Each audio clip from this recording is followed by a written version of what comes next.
are being negatively affected by illegal mining. Finally, the close of this documentary, I will entreat all of us to go and watch it. There are some infants, some children less than 2 years, who are in these mining sites. You are wondering what they are doing there. These are the areas where their parents work, their mothers work. So they carry them on their backs every day to these places. And there's this particular video that I think it should prick the conscience of some of us. There's one of them, about 2 years, and he was playing around, walking through the whole mining field, running up and down. And I'm asking myself, we know kids, they eat soil. So what if he picks something, put it in his mouth, and this is an area that they've spilled some of these heavy metals? I spoke to another doctor at Konfanochi Teaching Hospital who is into chests. And he is telling me that some of these children are reporting health complications. They're exposed to dust. These areas are very dusty because of the digging they do there. And they inhale these things, and some of them come finding it very difficult to breathe. So these are issues that I think by close of today's event, we should all be angry about. And as CSOs in the area, we should consider taking action to save a few of them from this activity. I'm very grateful. Thank you, Nanayo.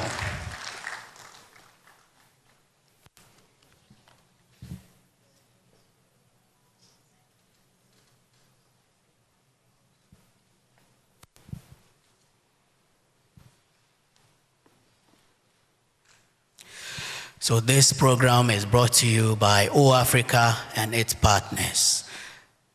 The partners are the ARC Foundation, Hope Walk, Compact GH, and Kaimi. Please, a hand of applause for them.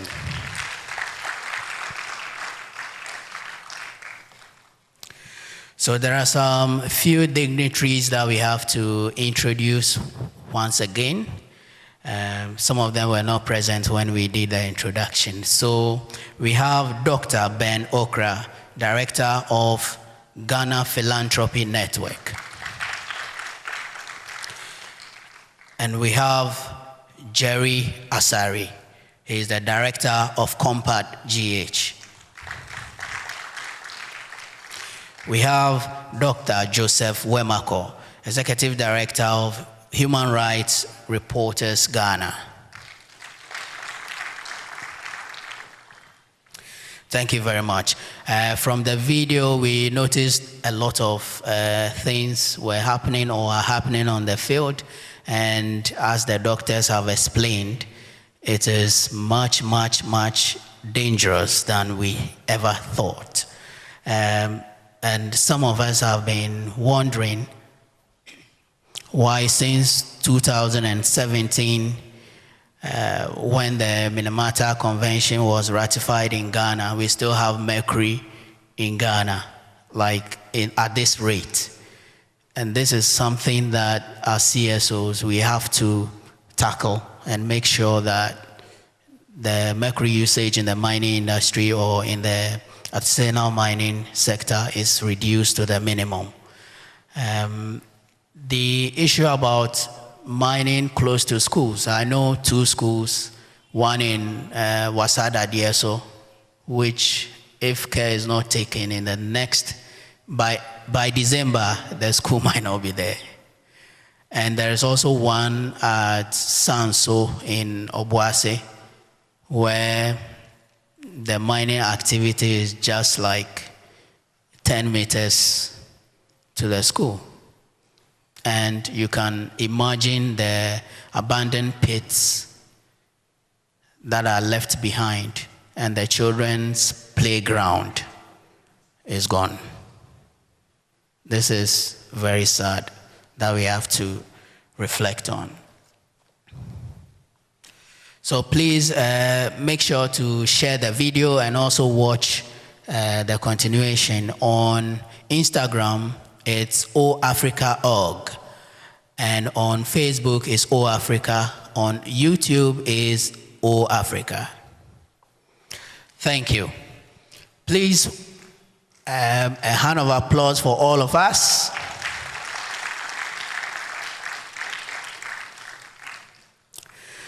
So next, we are going to have our first presentation. And the topic is the health implication of the use of mercury in Galamsey activities. And this is going to be done by Professor Anthony Kwame Enimel. Please, a hand of applause as he comes on stage.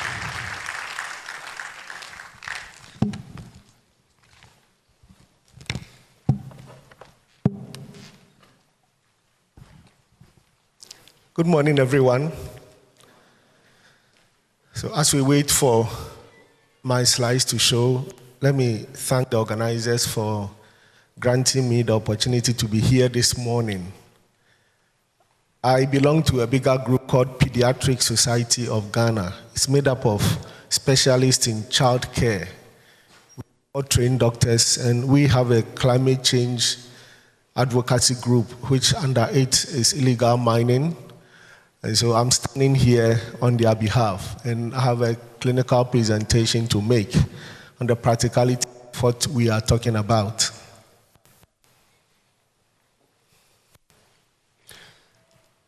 Okay, so I was limited to do my talk on impact of the use of mercury, even though it goes beyond mercury. So I took opportunity to explain or highlighted a few other metals on how that impacted or that is still impacting in our communities. Next slide. Is that? So we'll be looking at some local statistics, and then we'll look at the environmental impact of illegal mining, and we'll look at the clinical situation as pertains in our country.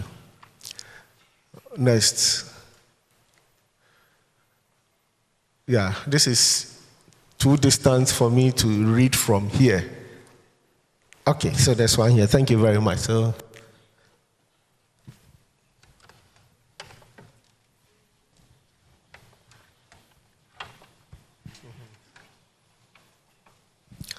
yeah, thanks very much. So these are local information for our country. We have activities of illegal mining, which seems to be killing our land. So illegal mining is devastating our reserves. 24% of them gone already. Deforestation is about 21% in some selected area, as you can see. We've polluted our water up to 18% in areas such as Volta, Greater Accra, Western Region. And so these are statistics for us. So I think I can change from there. So this is a study that has been done. The title of the article is Potential Health Risks of Heavy Metals in Some Selected Vegetable Crops at Artisanal Gold Mining Site. A case study of Mosiaso.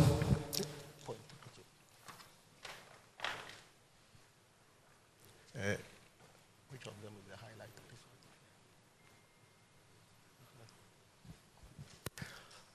one? So this is one of the illegal mining, Mosiaso in Wasa Amenfi West District.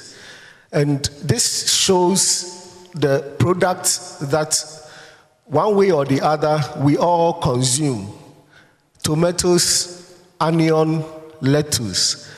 And it's displaying the levels of heavy metals, cadmium, arsenic, lead, and mercury.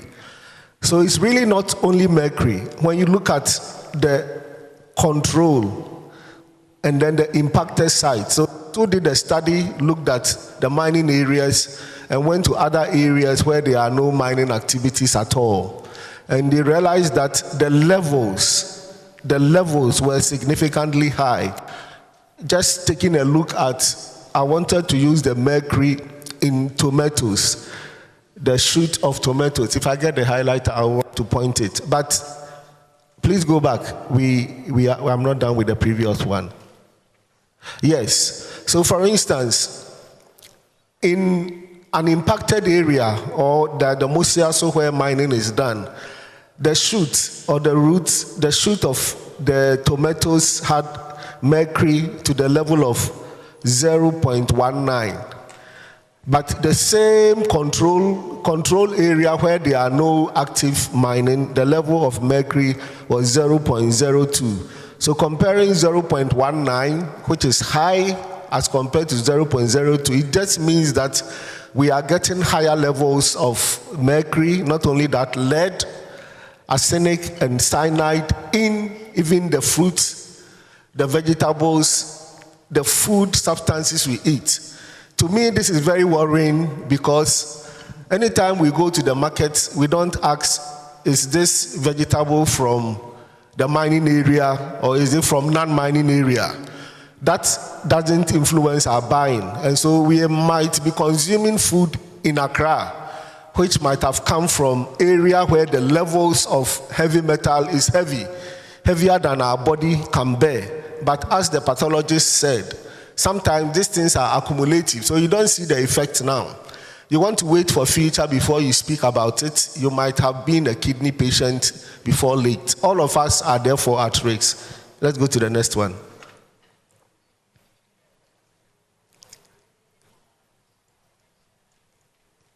Yes, so again, this is another study that has been published, impact of illegal mining activities on forest ecosystem services, local community attitude, willingness to participate in restoration. So a lot of damage has been done. These are communities in the northwestern north, in Takam, Asawanso, and Nketiaso. You realize that when you look low, or the last part, there is self-assessment. Most of them were reporting high impact. For instance, water availability.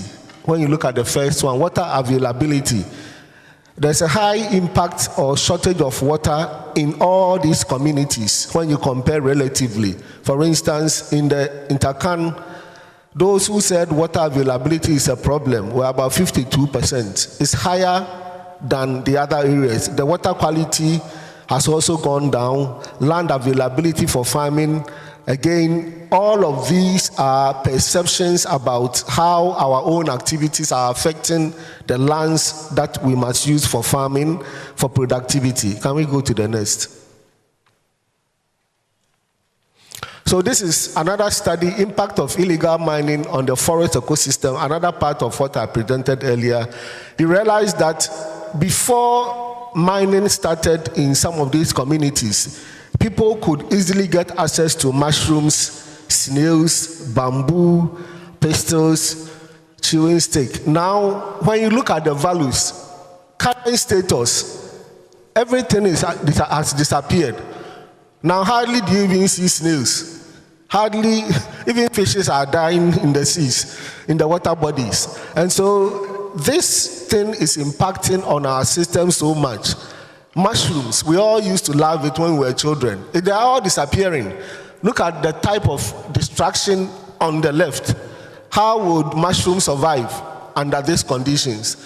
In the wisdom of God, He provided this for us. So mushrooms are non-fatty foods, very important with nutrients, but we are losing all of them because of our lifestyle.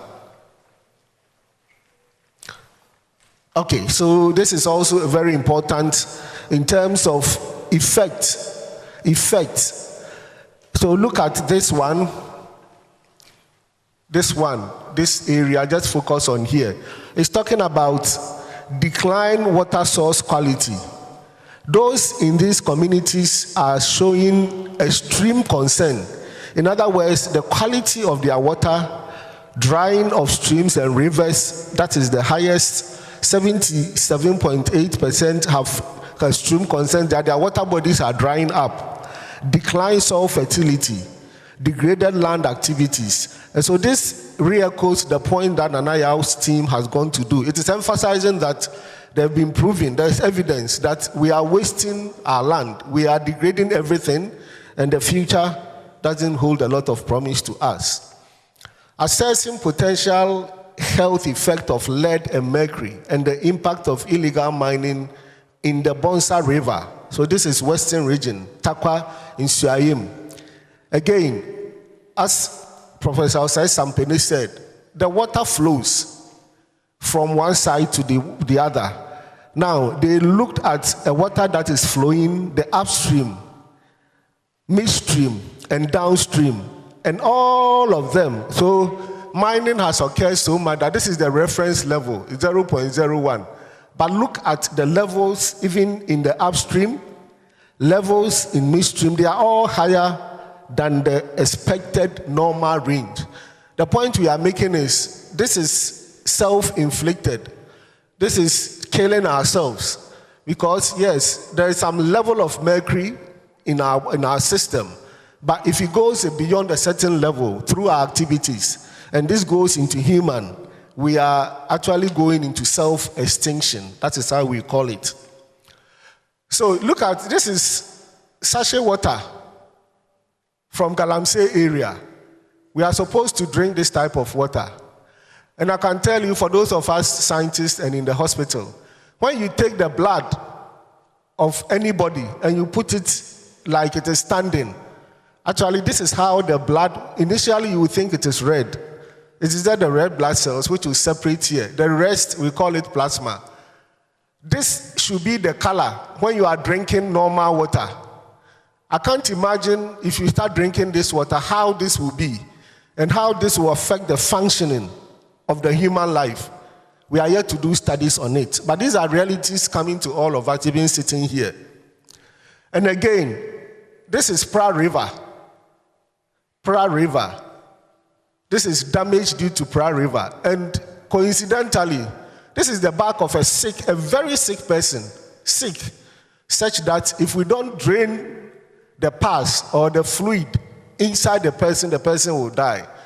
This is the procedure of the color that is being isolated from a sick person. Ghana, are we not sick? You see, without even going to the hospital, this is the water we are producing. And it's not different from bad fluid, or I don't want to use too much medical terms, but this is something that is bad and would have killed the person. Unfortunately, without being sick, we are producing this on our water body. In other words, we are creating diseases. We are creating conditions which will come back to haunt us. And again, I keep saying all of us, we are all at risk. Now I'm going to a case I managed with a team in my hospital.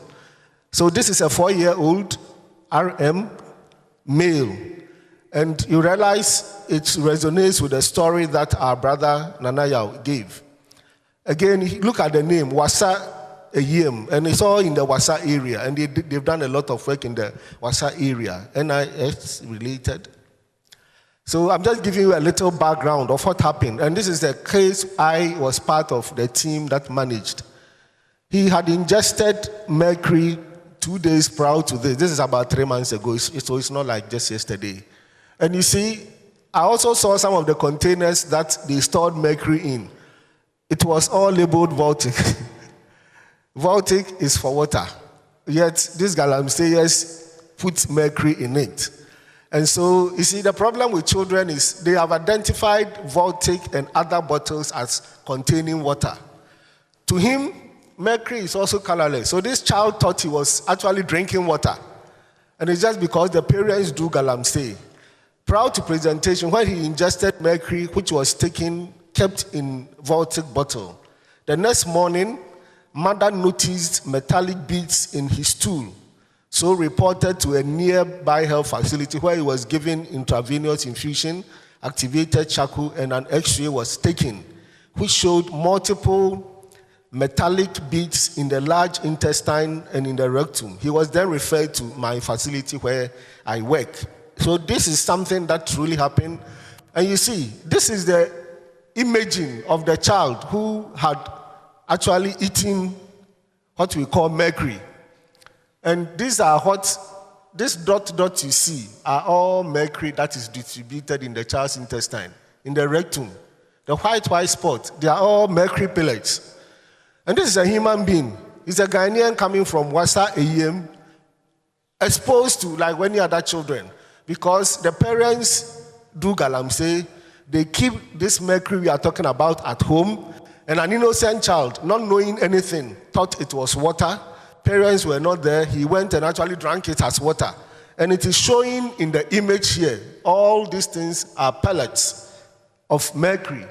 The same thing that we are talking about. At a certain point, these were all things in the child's intestine, distribution. Again, this is home. This is Ghanaian. This is a 4-year-old Ghanaian who will look at some of the implications of this chemical on the child now and the child into the future. And again, as advocates, we need to speak and speak louder, because this is not abstract. As I said, we managed this case in the facility I work, and I was part of the team that took care of this child. Thank God he did not die. But the important thing is, we don't know what holds for his future, because it is not all the effect that will be now. Some of the effect goes into the future. And so we will look at the types of mercury, and then when I present the signs and symptoms, I will point to some of the ones that this child that we saw presented with. We know this is actually a highly toxic heavy metal, comes in 3 forms. And the difficulty is we don't exactly know. People have different types they use. But there is the elementary one, the inorganic, and the organic, and they all work differently. The one for inhalation, we'll talk, the one that they burn, that one, the risk of inhalation is there, we'll look at them. Each form has a distinct toxicological property, exposure route, and clinical effect. Children are particularly vulnerable to mercury due to their developing nervous system. The pathologist made mention of that. Children are not grown, they are developing. Their nerves are still growing and branching. And so if mercury gets stuck, this child can actually affect the child's development neurologically. Ability to think, ability to contribute to national development will be impaired. So mercury poisoning can be acute. That is, it can happen now or it can be chronic. And that's why I say, for all of us sitting here, we probably need to examine the type of food we eat. But how would we even know where it's coming from? Because studies have shown that almost all our food items coming from mining and illegal mining area have virtually been contaminated, and they are transporting this food stuff to those of us who think we are not in Galamsey area, but we drink, we eat, the food we eat may be coming from those areas, and we are all at risk. So according to World Health Organization, mercury exposure remains a significant global health concern, particularly in developing countries where environmental contamination is high. So the 3 types that are used and that could be potentially dangerous is what has been listed above. The elementary one, inorganic, and the organic one. So generally, I heard on the video, some presentations were showing, for instance, if it is elementary mercury, it can cause your hands to be shaking, tremors, mood change, respiratory distress. This child that I said has swallowed mercury, they tried to let the child vomit some of what had been swallowed, and it actually ended up in the respiratory. So this child actually came who was breathless. It was not directly the effect, but trying to bring out what he had vomited, the child, some went into where he was breathing, and then there was a chemical reaction. The child came and was actually breathing or panting for breath. Poorly, so under the elementary one, it is not absorbed very well, but when it is inhaled, it can be very toxic. The inorganic one, they can cause diarrhea, they can cause a lot of abdominal pain, they can affect the kidney, and as I said in the documentary, surprisingly, we are getting higher numbers of children being put on dialysis coming with kidney disease, some of whom, when you ask where they come from, they are from mining areas, so indirectly there could be some connection. Under the inorganic, there is the corrosive one. It can actually burn the skin and then cause kidney problem. And the organic methyl mercury, it can affect the development of the child. So this is the type when a pregnant woman is exposed, she will give birth and there will be just one eye. There will be limbs which are short or shorter than what is expected. There could be children who have their lips split. All these things can cause neurodevelopmental malformations in children. Yeah, and so for clinicians, we look at every system and the impact mercury can have. As I said, for the boy we had, generally his heart rate was moving very fast. In other words, what he swallowed was having an effect on him, but there could be hypotension. Your blood pressure can drop so low. We didn't get that for this child. So I'm just giving all the general presentation and teasing out what our child had when they presented. So this is the immediate. This is a 4-year-old child. Remember, 4-year-old child, this is the average height of a 4-year-old. This child can eventually, long-term effect of the mercury he swallowed can lead to shorter than normal growth retardation. It can affect his vision. It can affect the hearing. This is an innocent child who just wanted water to drink and trusted the parents to have water in Baltic bottle because children associate containers with specific thing. Just not knowing that the parents have done otherwise by putting mercury in the Baltic bottle. This child who we managed 3 months ago can potentially lose his hearing, can potentially lose his vision. That is into the future, years, 5 years, 10 years after the event happened. But immediately, some of the neurological manifestations are headaches, dizziness, shaking, GIT, that is the abdomen. There could be oral ulcers, metallic taste. Again, the liver and spleen can be enlarged, hepatosplenomegaly. The kidney. We all are being sustained by our kidneys. And mercury can cause your urine production to cease. It destroys the nephrons. And so immediately these children will have to be put on dialysis. If you don't put them on dialysis, their kidney will shut down and they will die. But in the long term, they may actually go into kidney failure if no interventions are given. On the skin, there could be corrosion, there could be skin reactions, and then other conditions we can show later. There could be sensations later on in life. And then in the respiratory system. So almost all the systems can have their share of mercury poisoning. Now, how do you know that this child has taken in levels which are beyond expectation? Ideally, if the child has come and there's history, like I narrated, because this is a child we knew, we took images to show. We need to look at the mercury levels in the blood. And then it is important. If you have less than 10 milligram per liter, it is okay. Because again, it is not that every level is toxic. We expect it to be not more than 10. But if you have more than 50, it makes it an emergency and we need intervention. The problem, the reality is we are not able to do this routinely. So even for the young boy, we couldn't get the actual toxicity level, even though he shows some manifestations. These are not done in routine care. It can be done especially in the research context. And I think this is one area, if we have the funding, we should look at the actual levels of these toxins, not only mercury, lead, because they use lead, they use arsenic, all within the mining circles. We need to know the effect on children. So not useful for chronic exposure. So like the child that we had, we could have done the blood level, but honestly, we didn't have the ability to do that. And sometimes even it's very expensive. So I wish we could. Again, you can check the levels in urine. Urine is easy to get because if they are passing urine, you can measure. And it is really the best for inorganic. I said they are organic, there's inorganic, then there's elementary mercury.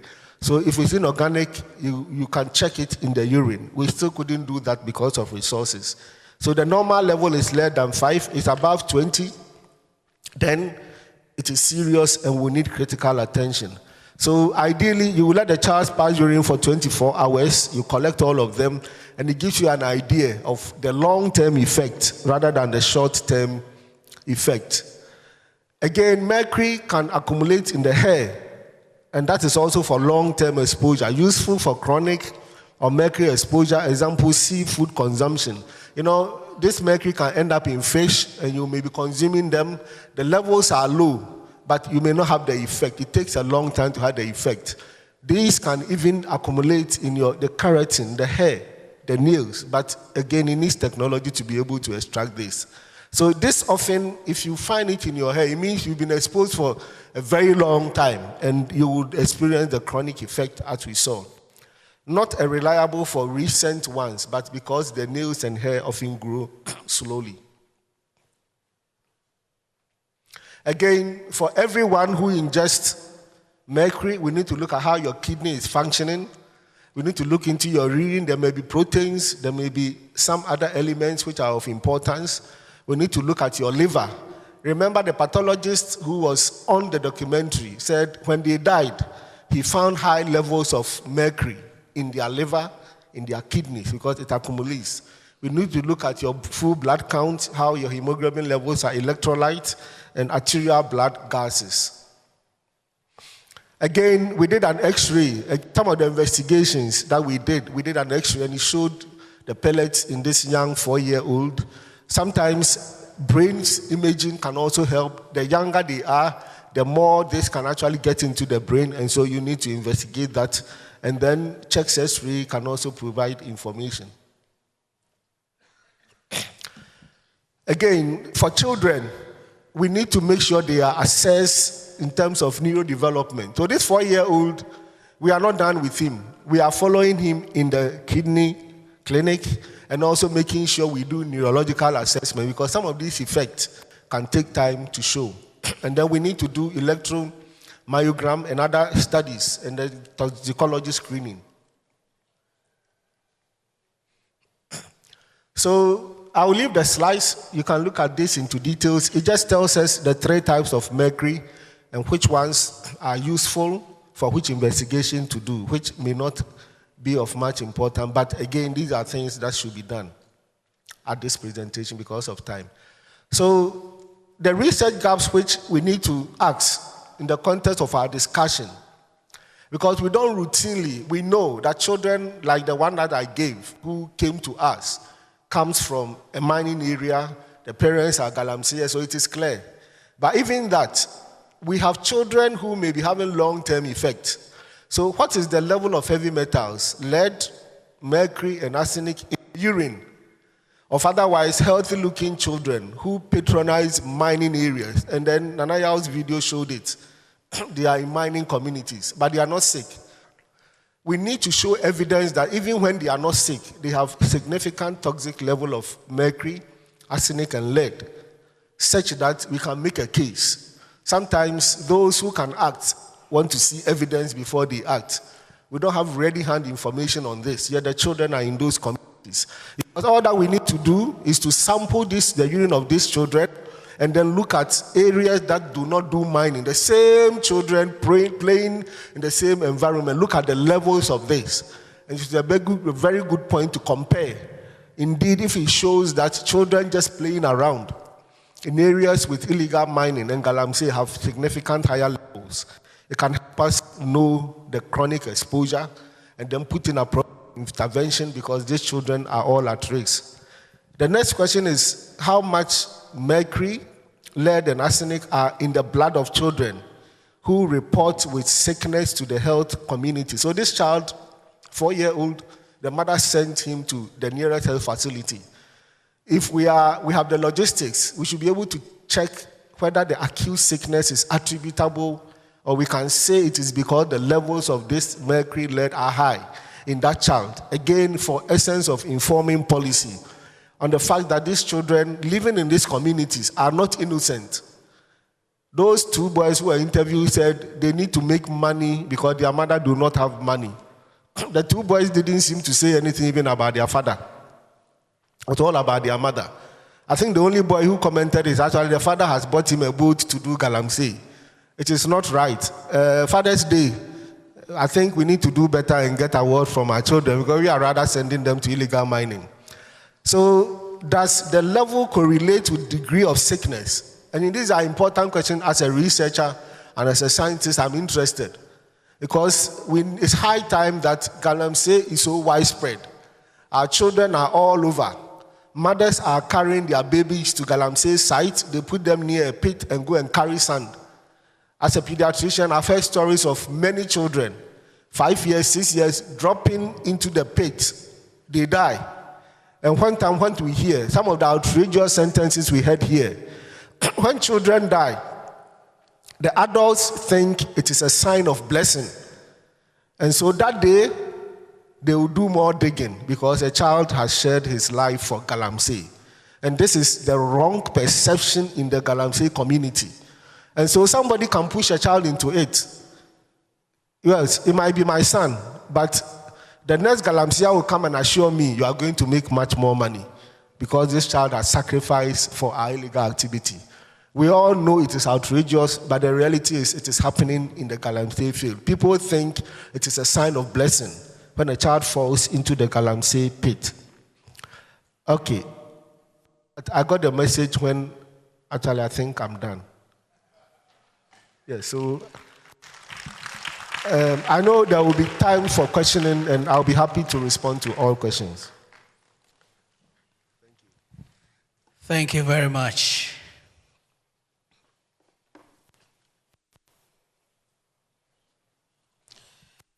One more clap for Dr. Anthony.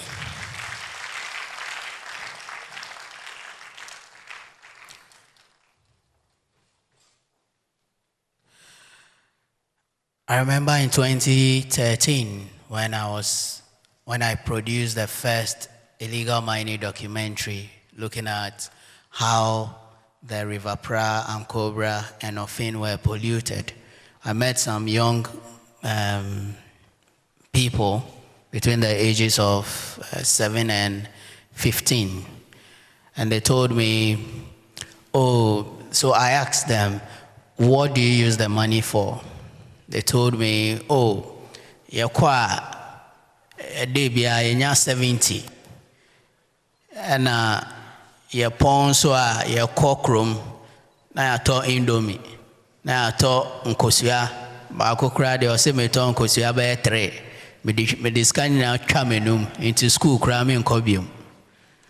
And it is very pathetic to hear young people saying that, and it is because of the financial incentives. That's why they are always found at the mining pits. So progressing on the program, we have a second presentation that is going to be done by Daro Bosu, an environmental advocate and also Deputy Director of Arusha, Ghana. The topic is going to handle is the health implications of the Galamsey and its impact on the environment and how that affects children and the future. Mind you, we are live on Joy News, and please make sure you share the link to other people to also watch. So, Darryl, over to you. Thank you, Adam. Good morning, everyone. Good morning to the executives of O Africa, to distinguished guests, participants, everyone here. The presentation by Prof really does present a very harrowing situation. And I think that if you look at the pollution as a result of the chemicals that we're exposed to, if we really start investing and trying to do all the research that he did mention, I'm sure a big chunk of the money we are getting from the Gold Board will be needed to deal with this. So actually, we are getting all the money from the gold, but who is paying for the environmental and health costs associated with this? This is a bigger question that all of us needs to ponder on and about. I'm going to try and talk about the environmental implications. When it comes to the environment, you see all the issues around us. I don't know where you are coming from this morning. If you're coming from Western region, Western North, Eastern region, Ashanti region, I'm sure as you drove here and from the documentaries that we have seen from Nana and his team, you see the devastation Galamsey is wreaking on our environment all around us. I think a lot has been said. I'm just going to try and refresh our minds with some of the experiences, the sights, the views, the things we see on the ground, and maybe try to present information on the extent of degradation across the country.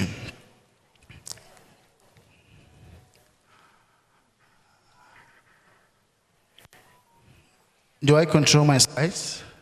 I control it? Okay.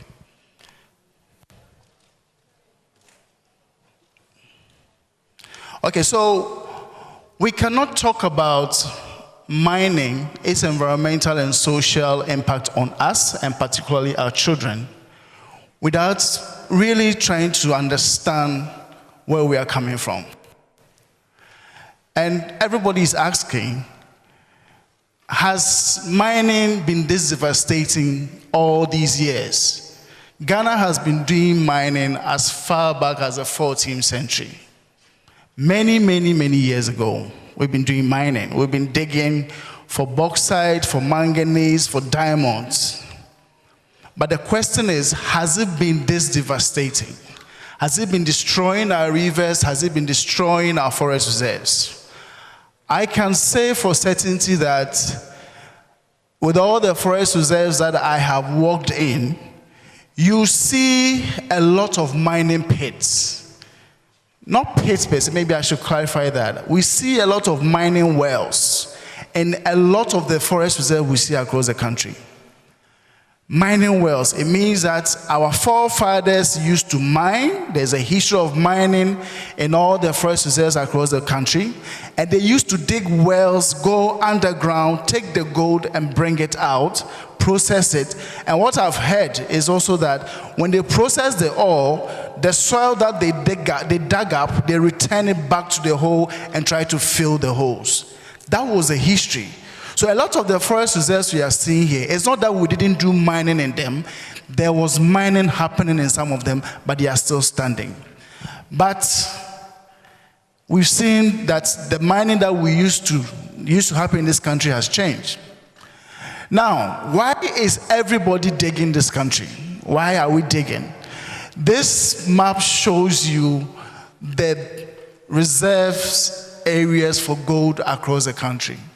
So usually when we are talking about gold in this country, from the southern belt of the country towards the northwest, going up to the northern parts of the country, you see that gold deposits can be found in all of these areas.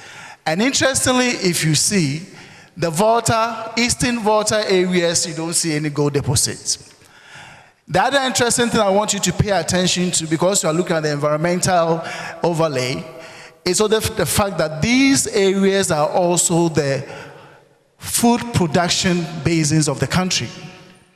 The Western region also constitutes the high horizon of this country, also the source of several of our rivers and streams. The same way we have the Black Volta going towards the northwest, and then you go to upper east and upper west, all the food baskets of this country.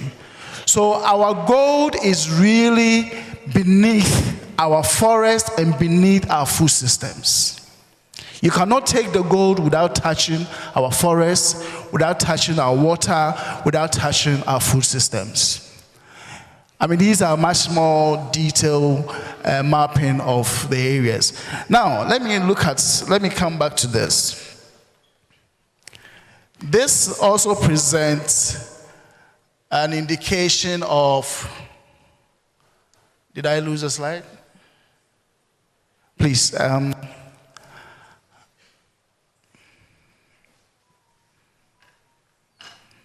So it's not just the northern, it's not just the northwest, it's not just the southern part.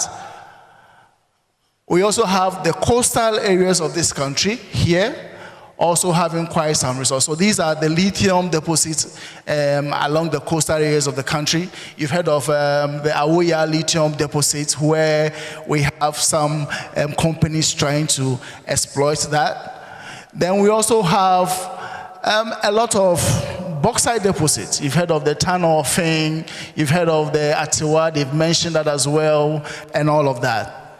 Now, so Ghana's production and extraction for gold has been happening for many years, as far back as 1943, and as we speak, Ghana is a leading producer of gold on the African continent.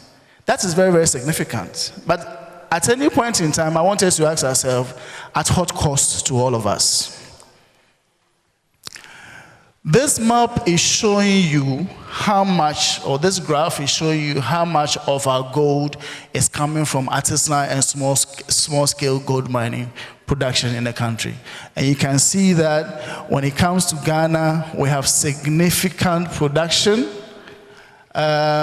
This one, looking at it, and according to the estimate from recent report from Swiss Aid report, about 30% of our gold comes from illegal small-scale mining, and it's also not accounted for. So it's really a point of concern for us. Now, we are getting the gold. We are taking the gold, we are selling. We have the gold board, we have all of that.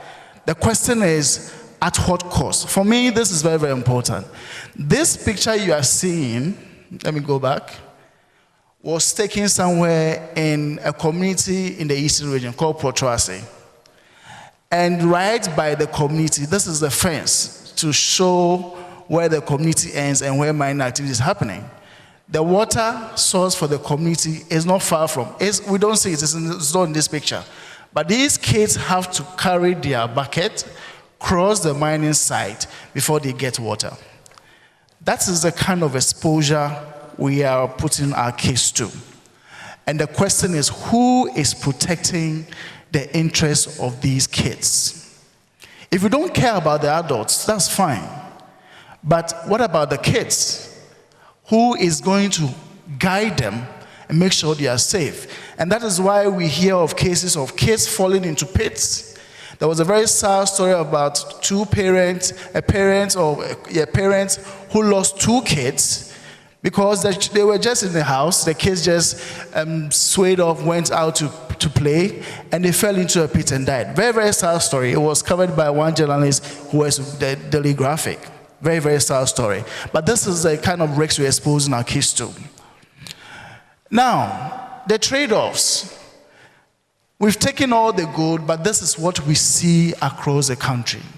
Our rivers, our lands are all polluted and left without any sense of interest to rehabilitate and to restore these lands. Very interesting data coming from comparing other countries' mining interests to Ghana. You see that, look at the size of this country. We're about 238,000 square kilometers in size. But our mining intensity for the land area is 6.3.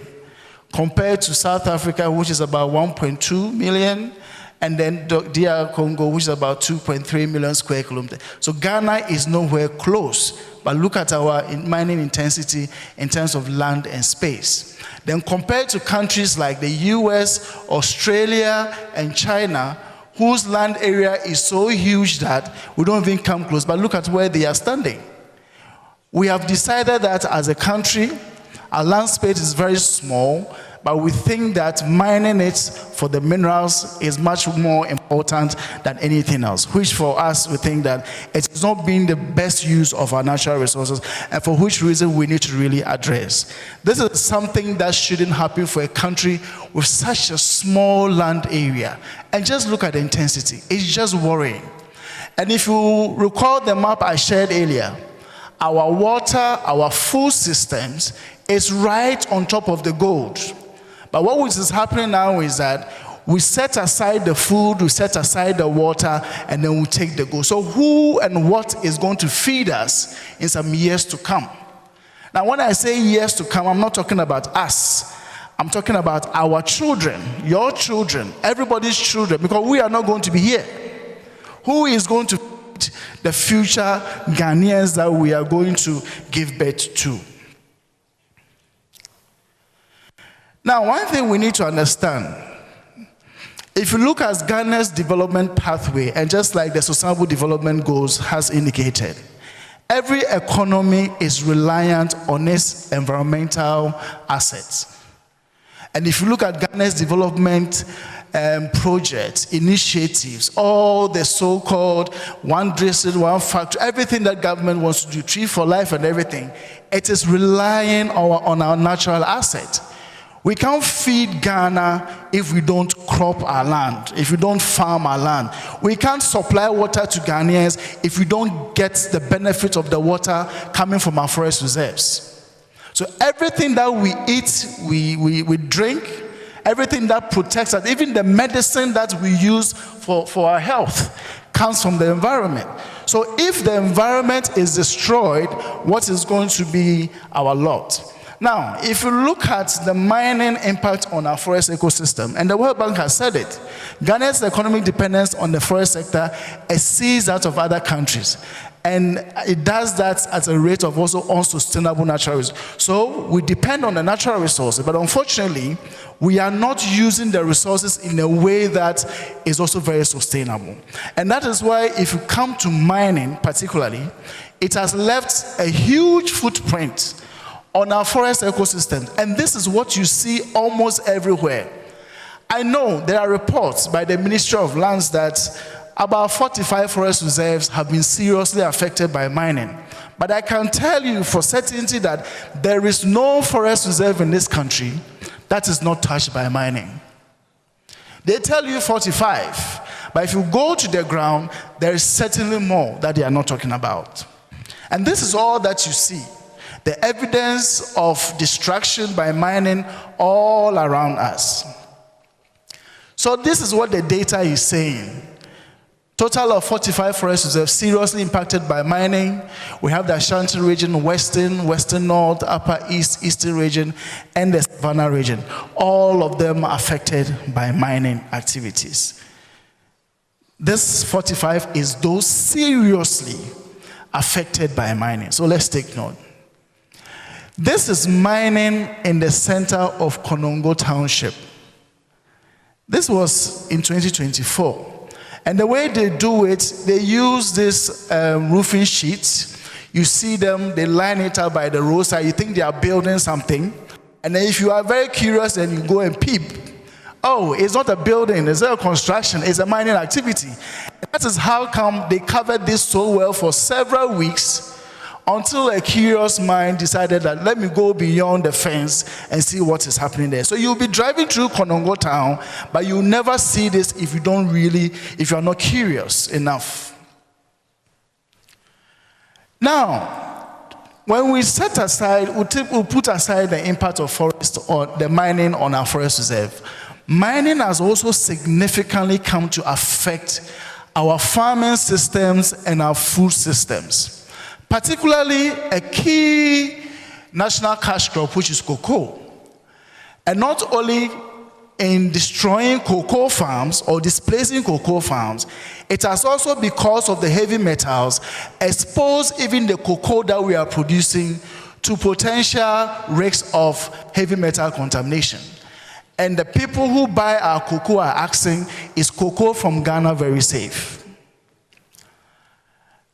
And it's been so bad to the extent that for a country that used to produce close to 1 million tons of cocoa every year, our production significantly dropped to less than almost 500,000 tons of cocoa. That is how bad Galamsey has affected and displaced farming in this country. And it is very common to see places where there is gold, the hillsides are also not spared. So this is somewhere in the eastern region. This is a hillside and the miners are on top of it. They are digging supposedly into the heart of the hill. They go there, but the waste you see always comes out. So very common sites you see around most mining areas. Now, the question you ask yourself is, at what cost are we going to restore these areas and reclaim them and use them for food? Nobody has been able to tell exactly how much of our productive lands have been destroyed as a result of mining. But we definitely know that we are going to need several billions of dollars to restore that. According to estimates, one will need no less than $40,000 to reclaim and restore a degraded land to its functional use. Functional use here means that the heavy metals have been removed, the land is now safe to do cropping and to do farming to produce quality food for people to consume. We'll need about $40,000 per hectare of land to restore that. So think about it. All the lands that have been degraded and destroyed as a result of mining, where are we going to find the money? I'm telling you, not even all the money from Gold Board will be able to fund it. But that is one reality we never tell ourselves. We think, oh, we are getting a lot of money from Gold Board. We are getting a lot of money from the gold. But how much do we need to fix the water and fix the land so that we can live healthy lives?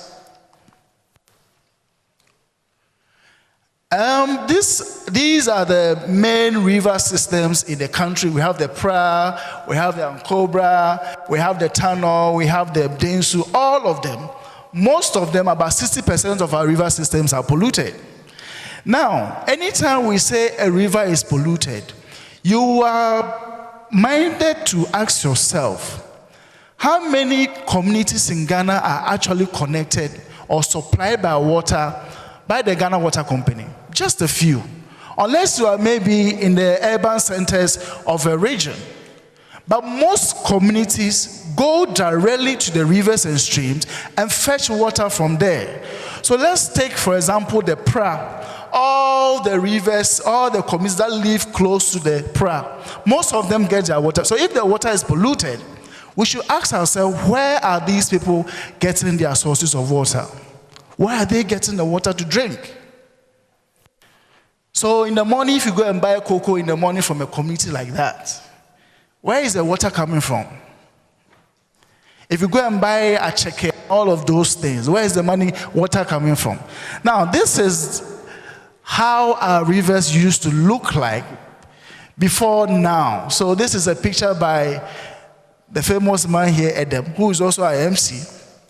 He took this picture and also brought us somewhere in so this is 2016, 2017, 2024.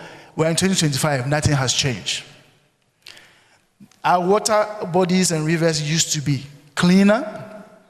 We can't talk about whether it was devoid of heavy metals or not, but at least a key indicator of quality water is the level of turbidity and how water is.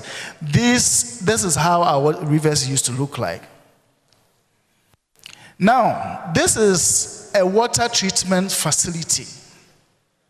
This is the source of water for this treatment facility. So ask yourself, where is our water coming from? And the interesting thing for all of us to know is that all our water abstraction points for the Ghana Water Company, they are drawing water from our rivers and streams. And if all our rivers and streams are polluted and look like this, what is the quality of water we are drinking? The sad thing is that the Ghana Water Company has told us that their treatment facility or the systems that they have in place does not cater for addressing the heavy metals that Prof. Eneme was talking about. So think about it. You are drinking very clean water. Now you don't even get it coming clean in your taps. How much more think about the heavy metals? I guess now we should just close our minds to the heavy metals. If you are lucky and you get the water clean, then you thank God. But this is not something we can just say we thank God. There's more to this. All our sources of rivers have become also the sources of gold, and people are just doing with it as they want. And with this pollution, as has been said by Prof, is also the exposure of our rivers to cyanide, mercury, other sedimentation, and also the loss of river riparian vegetation, as well as also resulting in water scarcity. And that is why sometime last year, the whole country, everybody was angry because our water bodies were all destroyed, to the point that even Ghana Water Company they were shutting down their treatment stations because they can't treat it anymore. If they continue, that means there are more chemicals for you to drink. So they decided to shut it down. They couldn't even pay for the chemicals anymore. Now, the other important thing we spoke about the devastation of Galamsey on our farmlands and all of that, the displacement of cocoa and all of that. But there's also something happening that we need to pay attention to. Anytime the miners finish their activity and they level the ground, the farmers are also waiting. They quickly go there and start doing cassava. Now we are seeing bananas, now we are seeing oil palm and all of that. And there's every evidence to show that once you plant your crops on contaminated land, you end up also eating contaminated food. So, what are we eating? Now, if you are traveling and you are buying food along the highway, I think you should start asking yourself, is this place I'm buying, is it close to a mining site or is it a mining prone area? Ask yourself. God, please, you'll be bringing home some heavy metals in the food. The cassava you buy so happily and you're excited. What are you eating? And like Prof said, the effects of consuming some of these heavy metals is not now. It builds up gradually, it accumulates in the system over a long period, and then you start falling sick, and it gets to a point where you can't do anything about it. So we need to pay attention not only to our water quality, but also to the food that we are eating. Now, if adults are suffering as a result of the food and also the water that we are drinking, then how much more our kids? Because we give to our kids what we eat. Is that not the case? We give to our kids what we eat. So if adults are consuming poisonous food, then definitely our kids will also be exposed.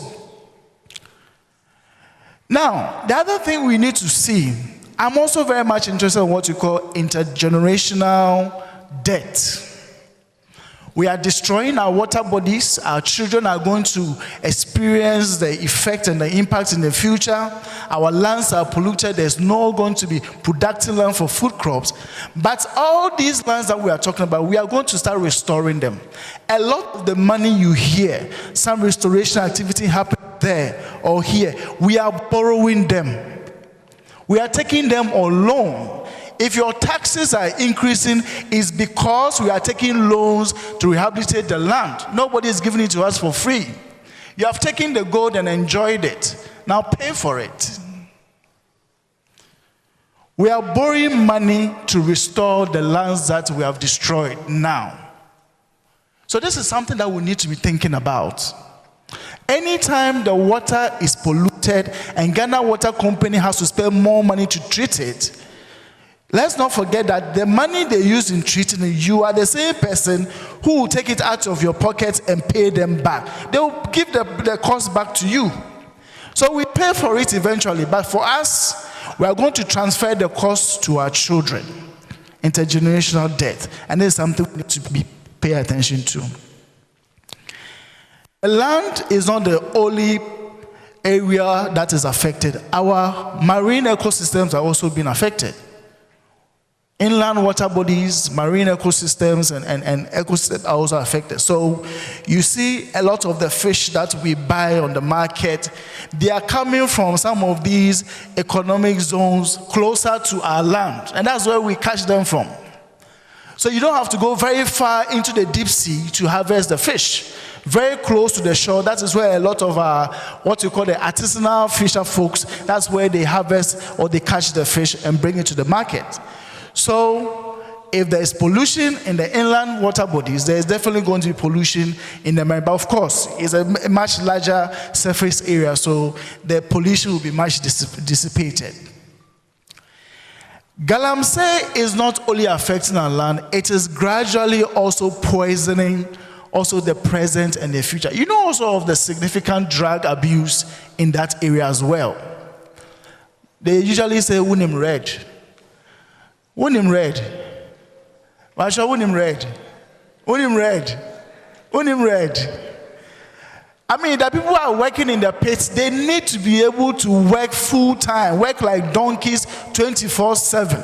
So they take the medicine, they take the hard drugs to sustain them and keep them working. Prof has talked about placenta contamination and also the way they are able to absorb the heavy metals. So we are poisoning the baby that is yet to be born. Those of us living, we are poisoning ourselves. And because there is also heavy metals left in the soil and the water, we're also poisoning the future.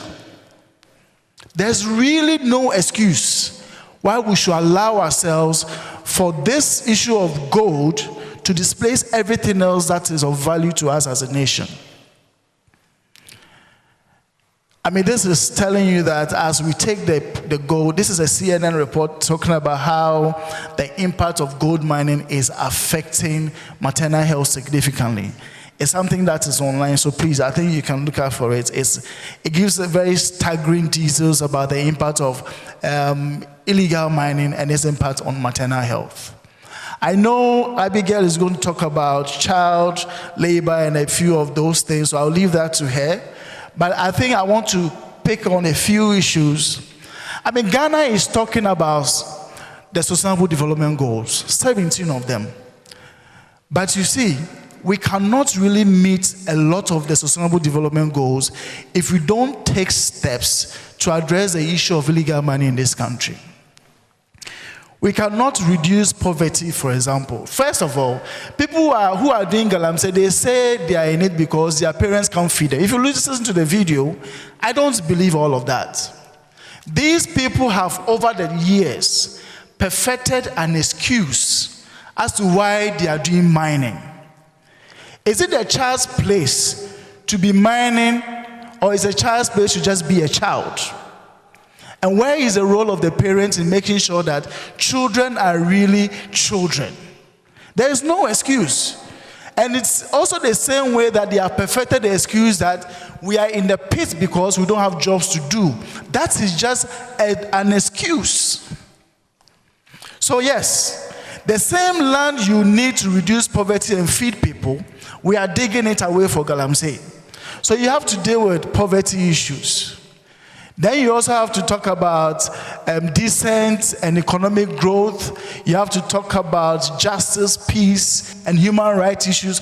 All of these, and we can't achieve them. Water security issues are at risk.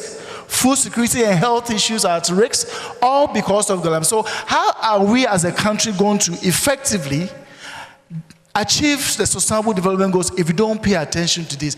If you go to most mining communities, all of these indicators for achieving these are off. But who is paying attention? Our future depends on a healthy environment. And the same is evidence that the World Bank has presented to Ghana that, look, if we do not take the necessary steps to really address and ensure safeguards and manage our natural resources, which is our land, water resources, and everything that supports us, our economy, as we think is growing, will eventually collapse. Now, you know that the UN has also declared a healthy environment as a human right. So let me ask us, all of us here, what kind of opportunity are we giving to our children if we are taking the very thing that is crucial to their life, to their livelihood, to their well-being, now and the future, away from them? Our environment is what sustains us. So if you take it away, what kind of future are we giving to our children? On that score, I want to also end my presentation and say that until we return our ears to this quality, we might as well forget it about giving our children a future. Thank you very much.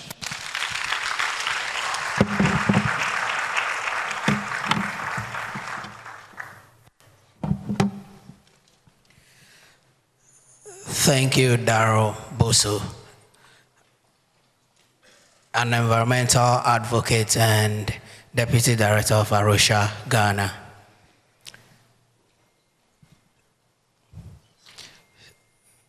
So please, does everyone have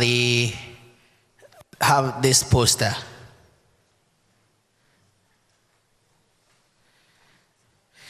Okay, so please, we are going to use 1 minute to scan the QR code so we have access to the documentary.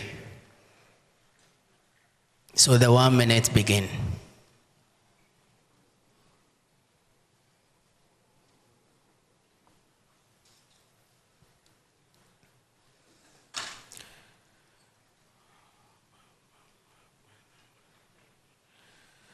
So whilst we are waiting, or whilst we are scanning the QR code, we are being reminded that this event is sponsored by O Africa and partnered by Philanthropic Network, the ARC Foundation, Hope Walk, Compact GH, and KMA.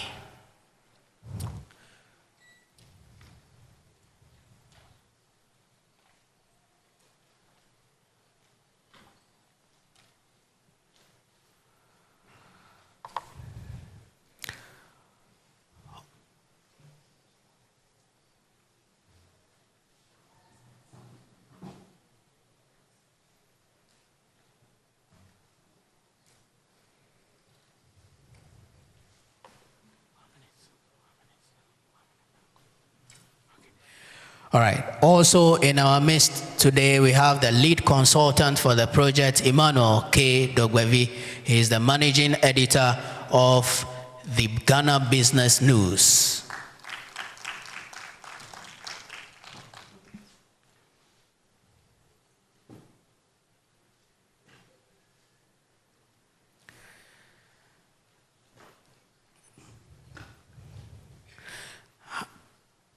Has everyone been able to scan the QR code?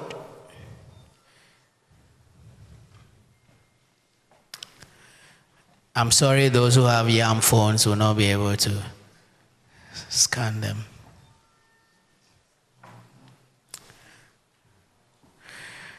All right, so we've been sitting for a long time, and at this time, we'll take 2 minutes break whilst the dance group set up. So please go around, make some new friends, take some numbers, and let the conversation continue.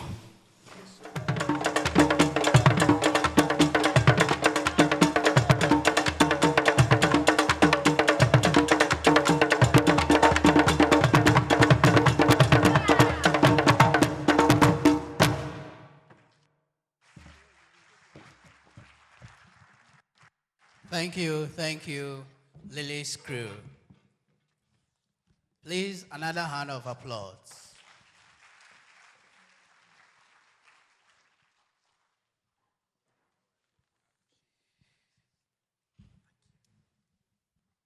Welcome back from the break. We will continue the presentations, and this will be the third presentation, the law and child labor and the case of children in Galamsey. And this is going to be done by Abigail Ziame, Officer, Gender and International Affairs, Minerals Commission.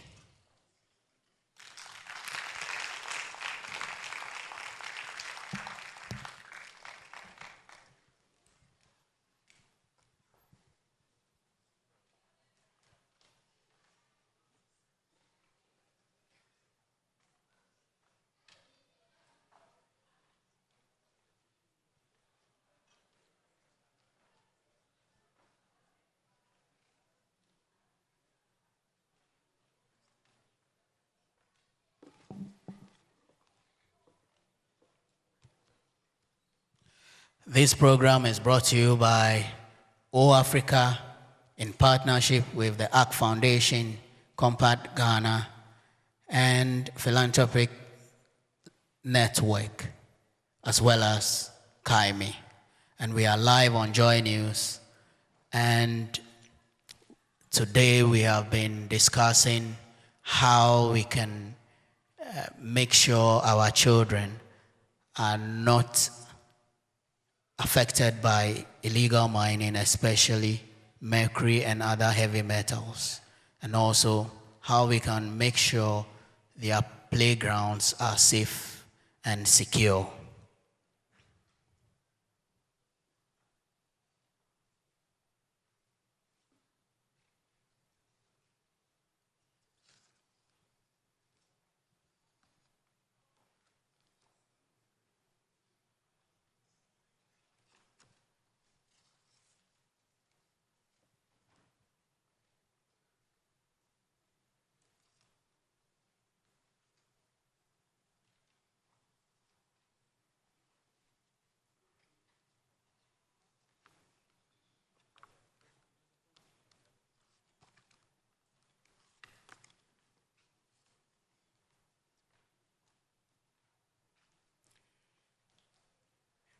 Okay, so another hand of applause for Abigail Ziame. Thank you very much, Edem. Good afternoon, everyone. I hope you are all doing well. Hello? Please, are we here? Yes. Okay, thank you. I'd want to thank the organizers for this opportunity. I bring you greetings from the Minerals Commission, the Gender and International Affairs Unit. So we are really grateful for this opportunity. I also want to thank our speakers, Prof, for the insightful presentation you made on the effect of mercury, and also to Darrell. Thank you so much for the presentation on the effects of Galamsey on our environment. Thank you. So I'll be presenting on the law and effects of the law and child labor, so waiting for it to be projected.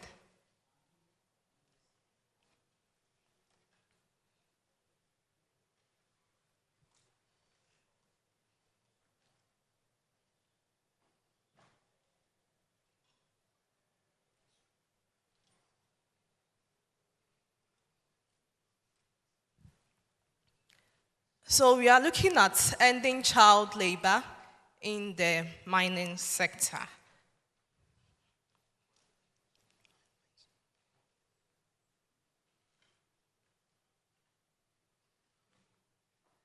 So overview of child labor.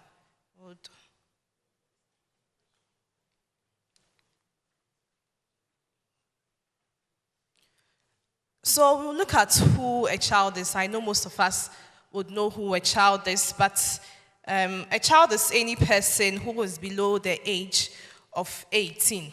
And this definition is in reference to international convention standards. These are international laws that define a child. We can look at the Convention of the Rights of the Child, CRC 1989, the ILO Convention, and Africa Charter on the Rights and Welfare of a Child. These are international definitions, international laws that define who a child is. When we come to our national laws, we also have our Constitution, our 1992 Constitution, Article 28(5), gives us who a child is. It says, for the purpose of this article, a child means a person below the age of 18.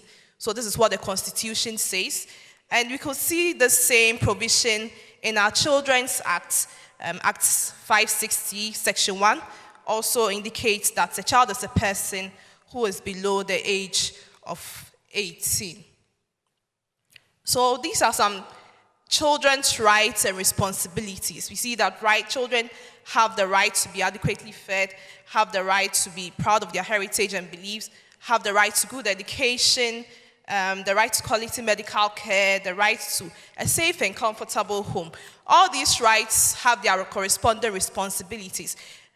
As we can see, where a child has the right to education, the child also has a responsibility to study and respect their teachers. These are some of the rights and responsibilities of children.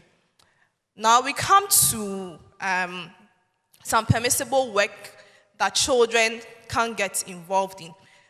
before that, you see that compulsory education for children is between the age of 4 to 15 per our laws. Children, therefore, below the age of 15 cannot be involved in any work. Work undertaken by children above the legal minimum age of 15 is, however, permitted. However, these works that can be taken by children after the age of 15 should be under safe conditions and not be hazardous. They must also be supervised by responsible adults. We also have light work. These are work that children between the age of 13 and 14 can get involved in. These are light works that go on in our homes. And this work is limited to 14 hours a week, and it should be supervised by responsible adults. So the minimal work, age-appropriate chores, usually carried out in the homes or the family farms, as I've talked about. And these must not be compromised should not compromise school attendance. So any work that will compromise school attendance for children between the age of 13 and 14 is not permitted. Now we have the legal definition of child labor. So you could see per the slides, we have the international laws and the national laws on child labor. So for the international laws, based on the ILO minimum age convention number 138 and the ILO West form of child labor, it defines child labor as work that deprives children of their childhood, their potential, their dignity, and undermines their physical and psychological development. So any work that affects the mental, the physical, the social or moral upbringing of the child, which is dangerous to the child, these are activities, or these fall under what is defined here. And it also includes work that deprives the child of the opportunity to attend school, and which also obliges them to leave school prematurely or requires them to attempt to combine both schooling and then working for long hours. So these form parts of what the definition for child labor is given by the international laws. When we come to our national law, so based on our national legislation, Section 87 of the Children's Act also gives some information. It says, no one shall engage a child in exploitative labor. And labor is exploitative of a child if it deprives the child of its health, education, and development. So now these are some child labor indicators to identify if a child is being involved in such an activity that will qualify as a child labor. These are some indicators. So we have the age of the child, that is the paramount one. So a child with respect to the age of the child and their level of development. So any child who is from 4 to 12 or 4 to 14, these cannot be involved in any form of work. So you look at the age of the child. Then the nature of the work performed. The work, is it hazardous to the child? Is it affecting the child in any way? So we look at some activities that can really affect the child, like getting involved in load carrying, harvesting overhead cocoa, getting involved in fishing, mining. These are the nature of work which you should look out for. And then the conditions or circumstances under which the work is carried. So, for instance, exposure to danger, the child not being in protective clothing. Even adults, when you are not in protective clothing, in some activities like mining, it's not allowed. How much more the child? So, and also looking at working on scaffolds and other structures at a certain height. You're not allowed the child to exceed 2.5 meters.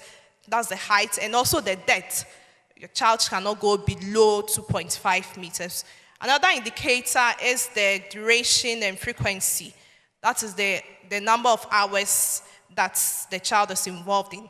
As I indicated earlier, children between the ages of 13 and 14 years, they are not supposed to work for more than 14 hours per week. Then we also look at another indicator is the health and safety of the child. So effects of the work on the health of the child, that's the physical, the injury that the child will be exposed to. So these are some indicators. that we should look out for. So it is worth noting that child labor is illegal per our laws. It is something that our laws abhor, we frown upon it, and it is written in our laws that it is illegal. But you know that in spite of this knowledge, most people know that child labor is illegal, but in spite of this knowledge, the menace of child labor still persists in our communities. And we can see that one of the economic drives, or the, how should I put it? One of the economic drive, or the essence of it, or what leads to it, is poverty. Poverty is a major drive that has gotten children involved in a lot of mining. Even from what the presentation that we had there, from what my little brother said, if he doesn't go to the mining site, he will not get something to eat. So this indicates that poverty is one of the factors that leads to children getting into child labor. So now we look at the national framework. These are the laws that concern child labor in our country. So the legal framework concerning child labor is anchored on the provisions of the 1992 Constitution. We know that the Constitution is the supreme law of Ghana, and any other law which does not conform to the Constitution can be declared null and void in accordance with Section 1 and Section 2 of the 1992 Constitution. So all other laws that emanate from our Constitution, or that the Parliament enacts, must conform with the 1992 Constitution. Also, Ghana is a dualist state in terms of incorporation of international law. So this means that we also subscribe to other international laws which globally has been accepted.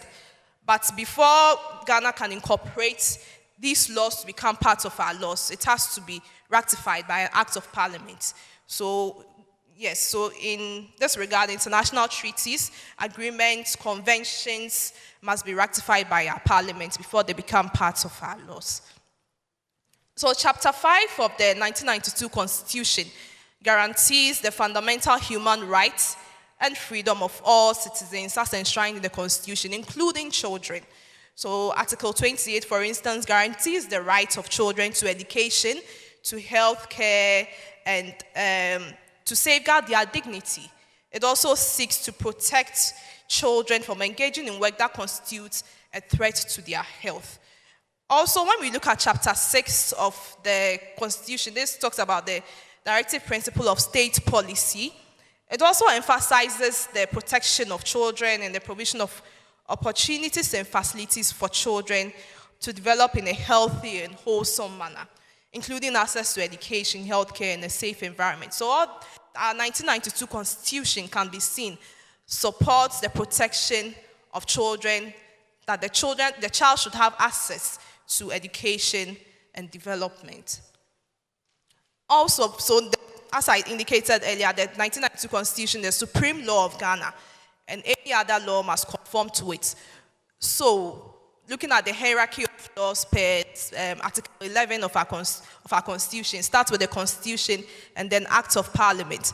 So, the Act of Parliament that protects, or that is in charge of child issues in this country, is the Children's Act, the 1998 Act 560, and the Children's Amendment Act 2016. So the Children's Act was passed pursuant to Article 28, which we just saw not long ago. So it provides for the right of a child maintenance and also looks at adoption matters. The Children's Amendment Act speaks more of adoption matters. So the act was amended in 2016 with the passage of the Children's Amendment Act, and it applies to all children found within the territory of Ghana. The act permits the engagement of children in labor, but strict conditions for such engagement. Section 87 of the act prohibits any person from engaging a child in exploitative labor. And as indicated earlier, labor is exploitative if it deprives the child of its health, education, or development. Section 88 of the Act also, these are some sections that I want us to take key note of. Section 88 of the Act also prohibits children from night work between the hours of 8 o'clock in the evening and 6 o'clock in the morning. So these are hours that children should not be engaged in any form of work. And children are barred in the Act from engaging in hazardous work that possesses a danger to their health, safety, or morals. So hazardous work include going to sea, mining, quarrying, as we've already looked at. Now, after our national laws, I also want us to look at other laws. I mean, after the Act of Parliament, the Children's Act, which is the fundamental act for children in this country. There are other laws in this country which also talks about child labor issues. First of all, we look at the Labor Act, Act 651. So the act bars young persons from working in places which may be hazardous, which may have hazardous consequences on their health or morality. And also the Human Trafficking Act 2005 also criminalizes the recruitment, transportation, transfer, harboring, trading, or receipt of persons within and across borders by the use of threat, fraud, or any other exploitative means. Then we have the Criminal and Other Offences Act, Act 29. So this is the act that looks at criminal activities in this country. This act provides the information on that. Then we also have the Juvenile Justice Act. This seeks to protect persons under 18 who are in conflict with the law. So children below the ages of 18 who have committed crimes. The law, this Juvenile Act, it's the act that looks to those issues. So the law also relies on the welfare principle that the best interest of a juvenile is paramount. So whenever there is a juvenile case or a case involving a child below the age of 18, the courts always rely on this principle that the paramount interest of the child should be maintained.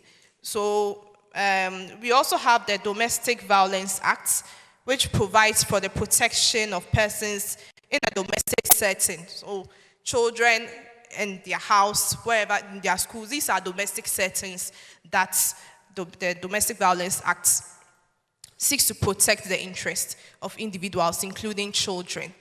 Now we have the international treaties that, or laws that looks at child labor. So first of all, Ghana is a signatory to and has ratified the following international treaties in respect of child labor. So we have the Convention on the Rights of the Child, which was ratified on 5th February 1990. Ghana is a signatory to that treaty. Then we have the Convention on the International Labour Organization, ILO. ILO Convention number 138, the minimum age match 2020. ILO Convention number 128 on the worst form of child labor. Then we also have the African Charter on the Rights and Welfare of the Child. Ghana is also a signatory to this convention. Then Ghana has also ratified the Palermo Protocol, an international legal framework that seeks to prevent and punish the trafficking of children into forced labor. So these are international laws that Ghana has subscribed to or has ratified. Now there are policies that the country has taken in order to address the issue of child labor. So we will look at a few of them. One is the National Plan of Action for the Elimination of Human Trafficking in Ghana 2022-2026, which focuses on preventing, protecting, and prosecuting perpetrators of human trafficking in Ghana. We also have the Minerals and Mining Policy of Ghana. This policy prohibits child labor in the mining sector, defining it as illegal for anyone under 18 to engage in any form of mining due to its hazardous nature. We also have the Child Labor Free Zone Protocol and Guidelines, which is being piloted in some selected communities by the government through the Child Labor Units at the Ministry of Employment and Child Labor. We also have the Livelihood Against Poverty Program, the LEAP program. So these are some national policies that the country has taken to eliminate child labor in the country.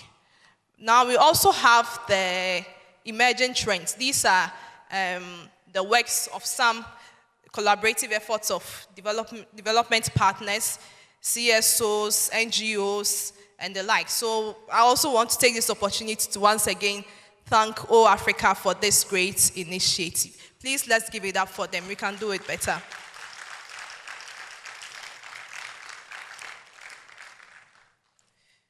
So these are some efforts that are being made by, as I indicated, CSOs and NGOs in the country to fight against child labor. We also have the works of the child labor units of the Labor Department, and also looking at the National Steering Committee. These are all involved in child labor activities. We have the Social Welfare Department, and their works in helping to do away with child labor. We also have the Ghana Accelerated Action Plan Against Child Labor. This is also an initiative that is involved in child labor issues. So also look at the ILO ACEL project. And this is based mostly in the Western and Western North region of the country. And they are focusing on these districts and communities across the country. So the works of ILO also seeks to look at how child labor can be brought to an end in these districts and communities. So we now look at the role of the Minerals Commission.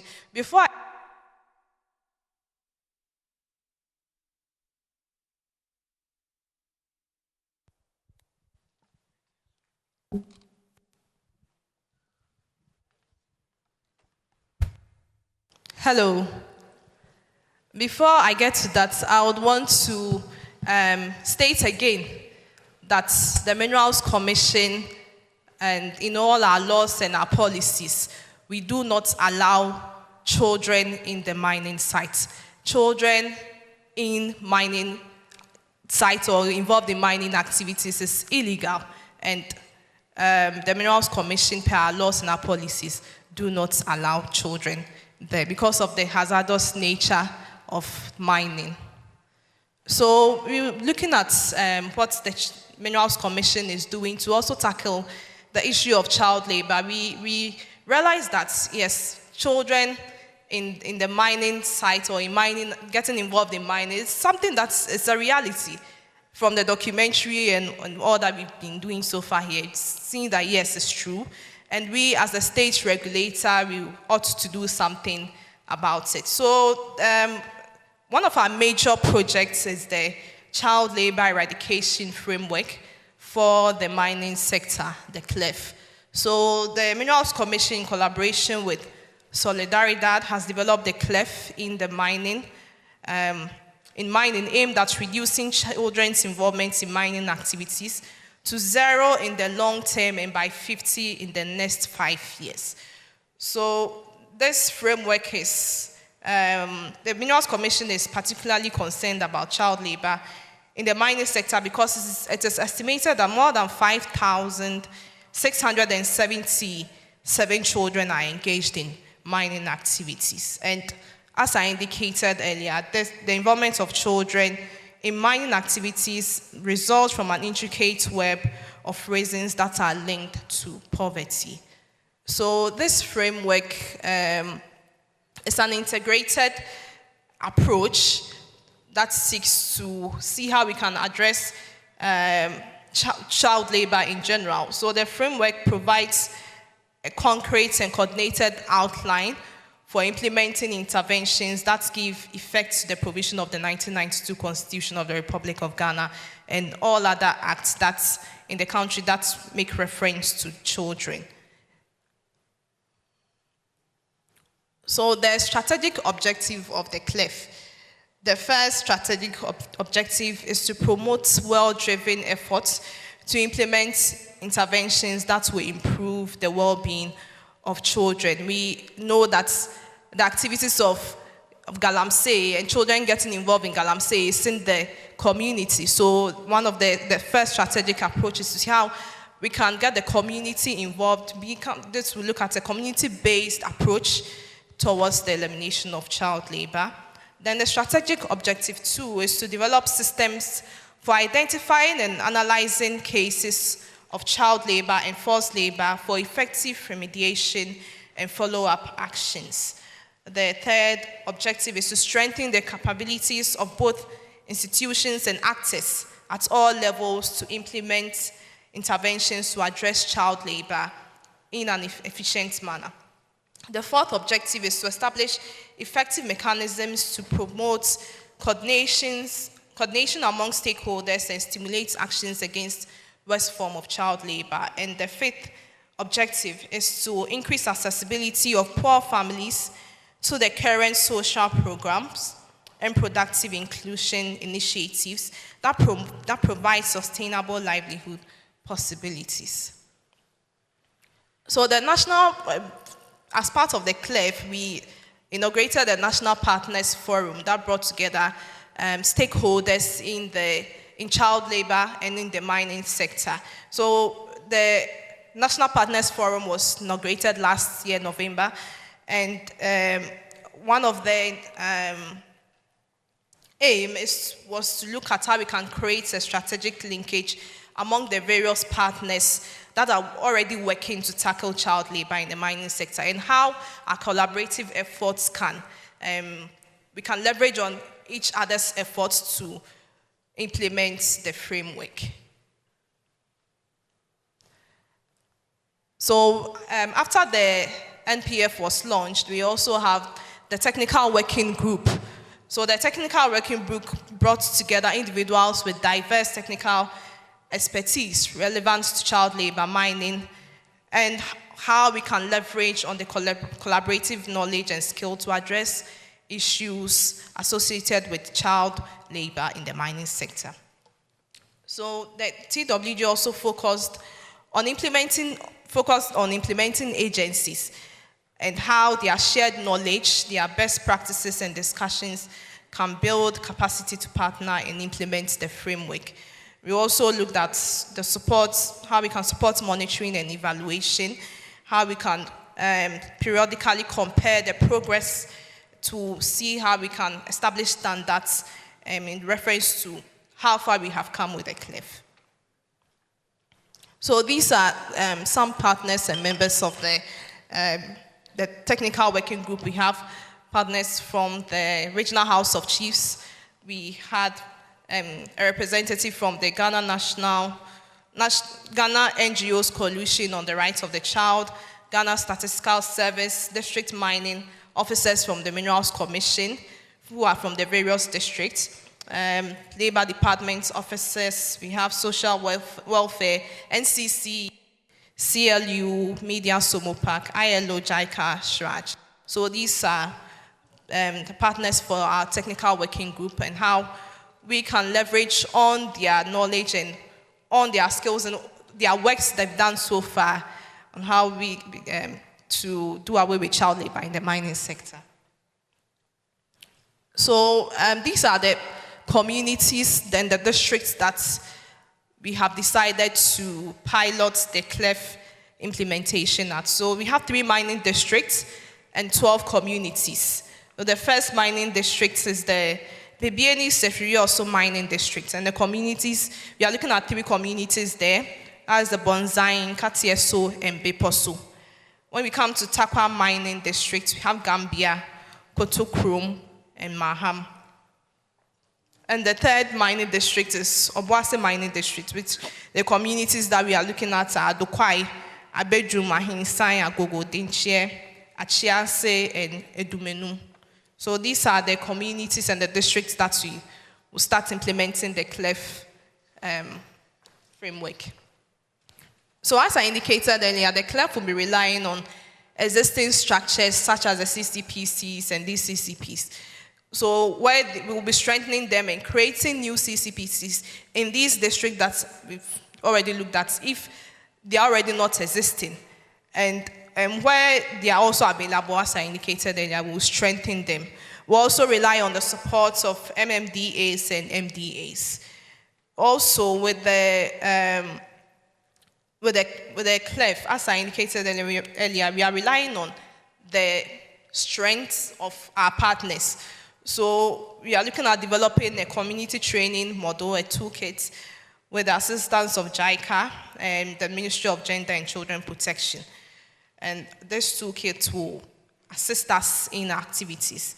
We will also looking at how we can expand collaboration with Gold Board, Cocoa Board, UNICEF, Cashew Council Ghana. These are stakeholders that are really, really important to the implementation of this CLIF. So, yes. These are also other interventions apart from the CLIF. The CLIF is a major intervention. Other interventions that the Minerals Commission has undertaken so far to address child labor issues is, first of all, we are also creating awareness sensitization on children involvement in mining. So we take it upon ourselves as the gender unit specifically, that wherever we go, when we go to the fields, we educate especially parents on the effects of their children getting involved in the mining activities. We will also have district offices across the country, and they also go around in their inspections of the mining sites, the legal mining sites. They ensure that they create this awareness that children are not allowed on the mining site. Another initiative is the Women Empowerment Economic Development Program, which we have rolled out. When we watched the documentary earlier, you realize that my little brother was always making reference to his mother.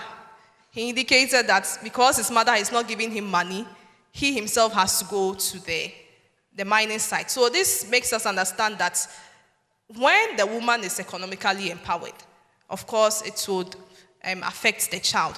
So we, as the Minerals Commission, have rolled out some economic empowerment programs for women in some communities. We've seen a successful implementation of it, where we train them in the use of other minerals, not gold, but like clay, to make beads, and how they can use that beads to economically empower them.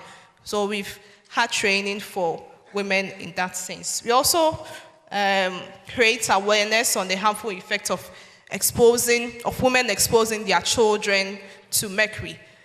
Our brother indicated earlier that you go to the mining site, you see women carrying their toddlers and their babies with them. This is something that is true. So we ensure that when we see them, we tell, don't bring your children there. Don't bring your babies there. Don't bring your toddlers there. Because as Prof indicated, the exposure to mercury, children are more susceptible to that. We've also gotten involved in capacity building workshop. These are for women who are already in the artisanal small-scale mining, and we are looking at how we can formalize them to mine responsibly and sustainably. So we give them practical insight into pertinent topics such as women participation in the mining sector, how they can be concession owners, how they can obtain mining license, the licensing regime, and also financial management practices, health, risk, and safety protocols for women engaged in ASM. We also encourage them to form cooperative groups. Because of how expensive it is to get a mining license, we encourage that for them to become formalized, at least when they are in a group, a cooperative group, they can access loans from financial institutions. We had a program where we did it in collaboration with APSA, and APSA came to educate them on how they can access financial assistance as women when they come together as a collaborative group. So this is some of the workshops or initiatives that we are taking to assist women who we know, when they are economically empowered, will be able to help their children. So to come to an end, I'm looking at the way forward. We recognize the need to strengthen efforts as there is more to be done.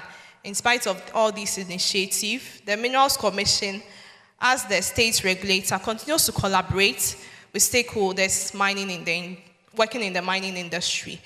We also look at education and sensitization of mercury abatement program, and this is usually done by district officers who are in the community with these minors. So whenever they go, they educate them on the ways of getting the gold without the use of mercury. So, for instance, UMAT has developed the Sikabuchia.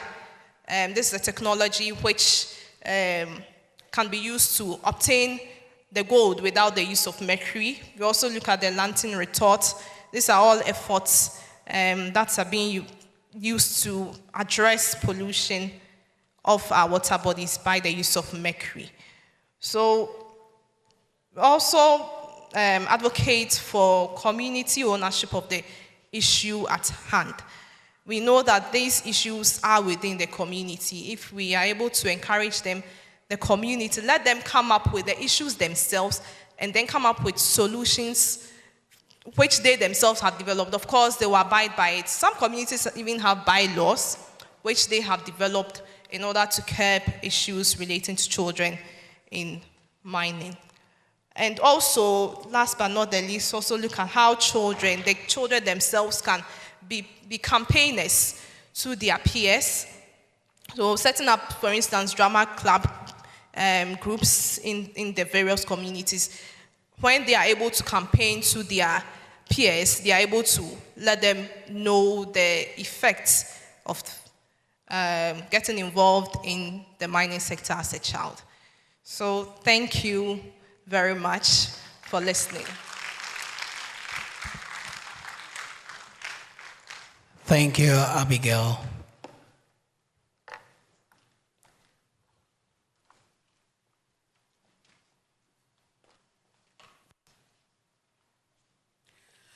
Another round of applause for Abigail.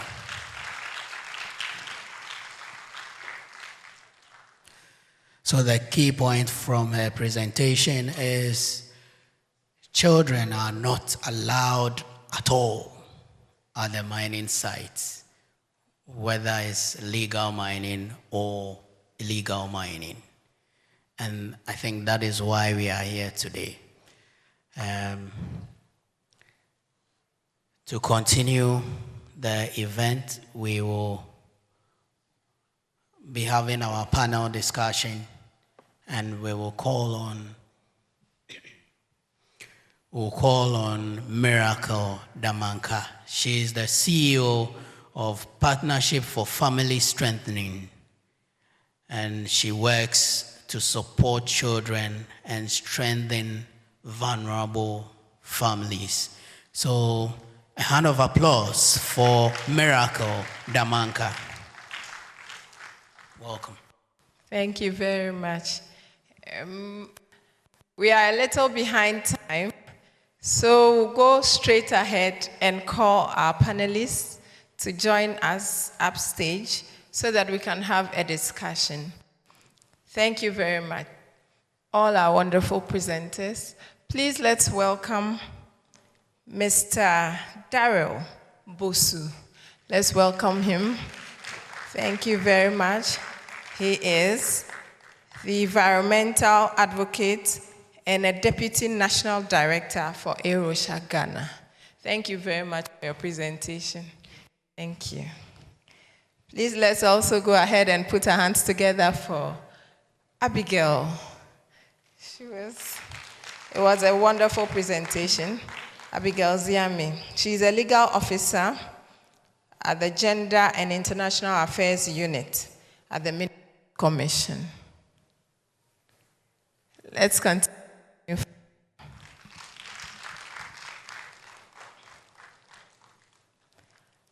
I would also want us to welcome the Deputy Director and the Head of Child and Family Welfare Division of the Department of Social Welfare, Madame Yvonne Norman. Yvonne Norman.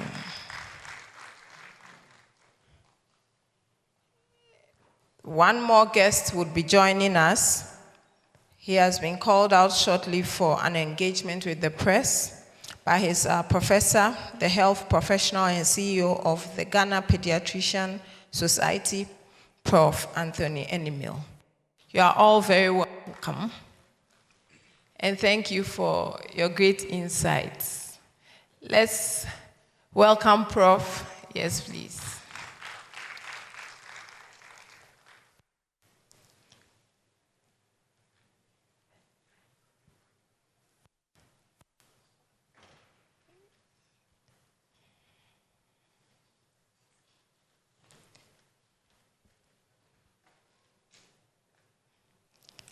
Thank you very much for joining us. We have a few questions. We won't bore you too much. And then we'll open the floor for any questions. Let me start with you, Abigail.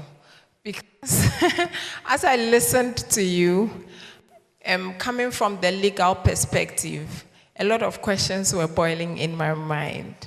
I was asking myself, we have all these instruments we have signed, policies, international documents. What's happening? Why can't we implement them?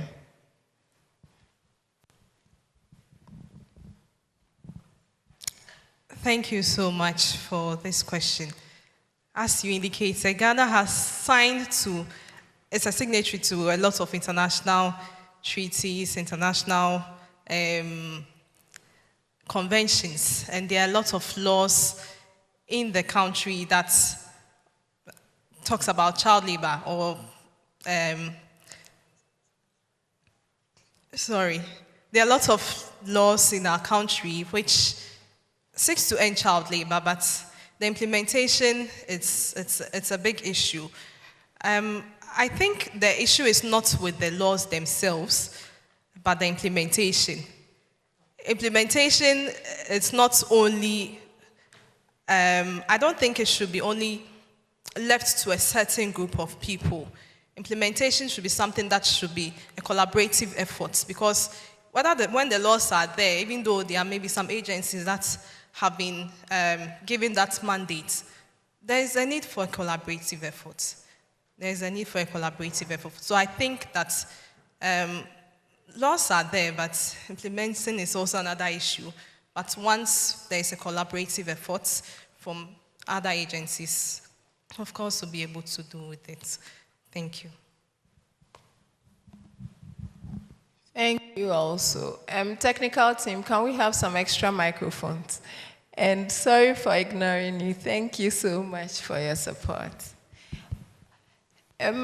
So here we are. We are seeing this challenge all around us, and it's really affecting our environment. It's affecting the children in very negative terms, as I see the presentations. The question again is, what are the key drivers now within the community? I think anyone can take that. What are the key drivers? Why is it that with all the awareness creation happening, with all the legal frameworks, with everything going on, I mean, physically you can see that the water is turning brown in your community. Physically you can see that the mining site is eating too close to the school building. Which drivers are so strong that they keep us still doing it? Might you want to take it, Yvonne?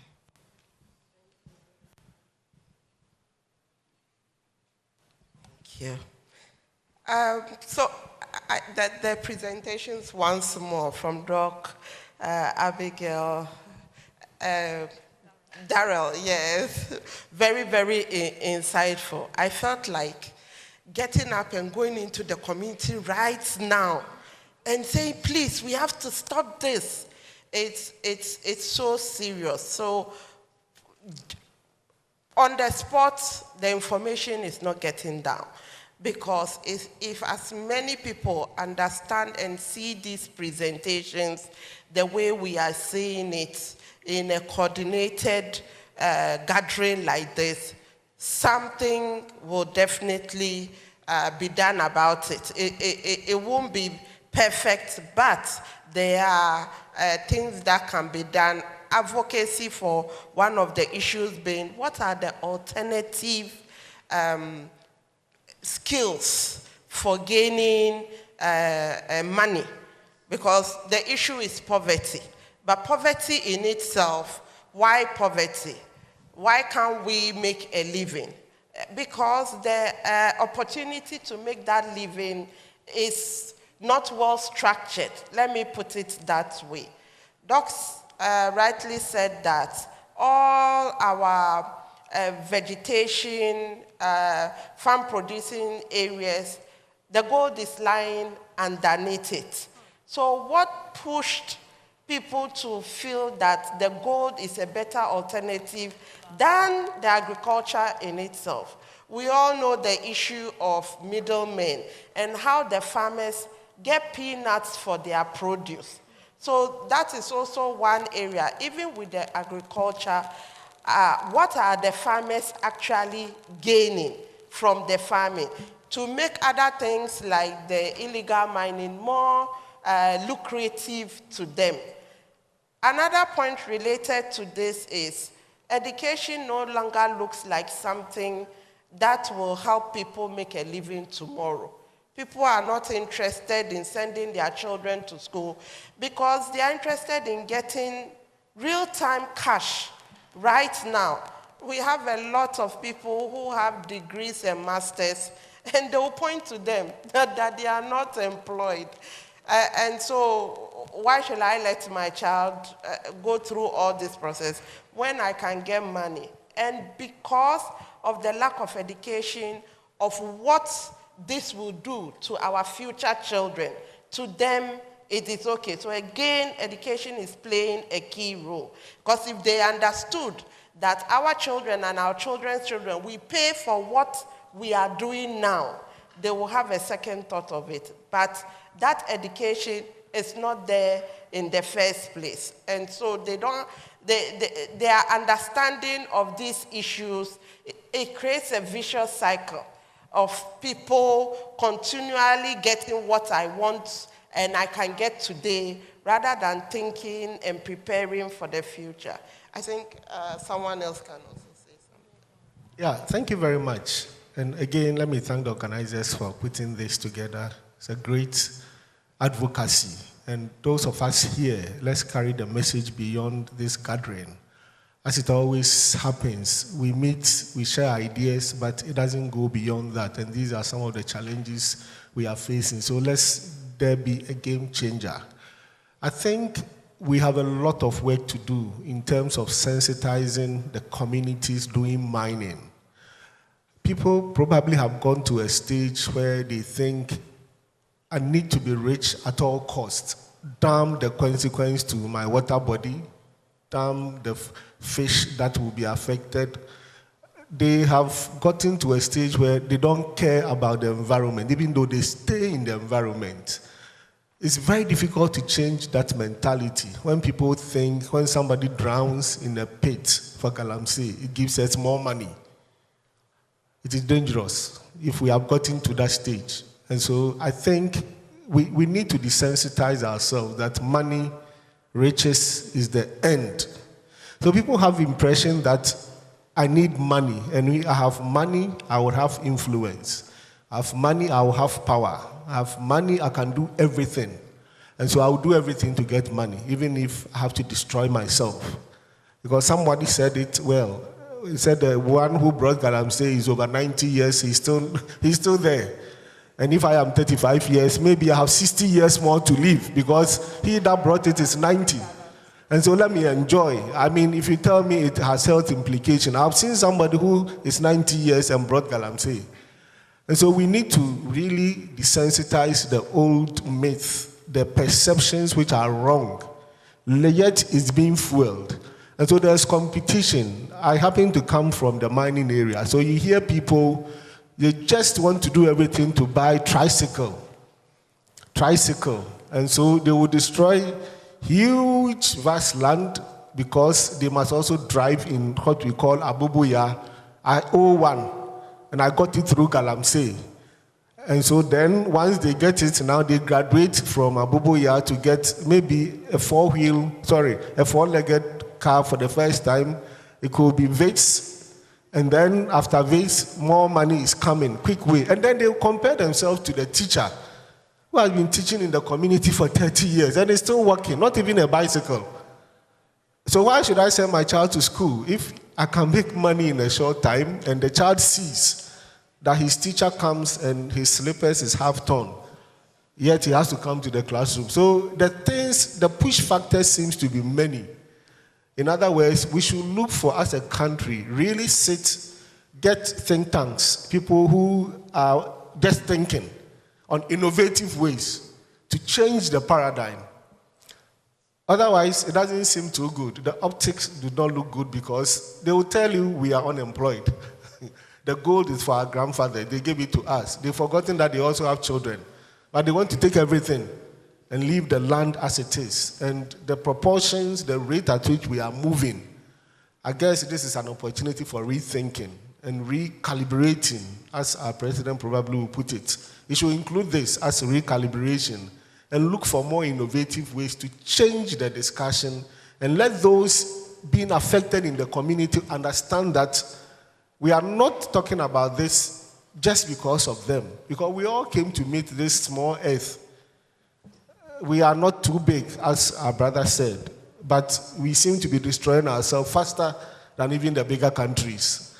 And so I would say we can get there, we can make it, but it calls for a radical change in thoughts, change in perception, and to believe that money is not everything.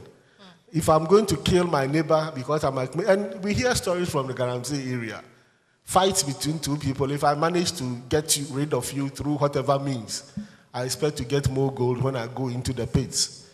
And it is just a perception, and it's being fueled by people seeing real gold, mining, and then they are making money.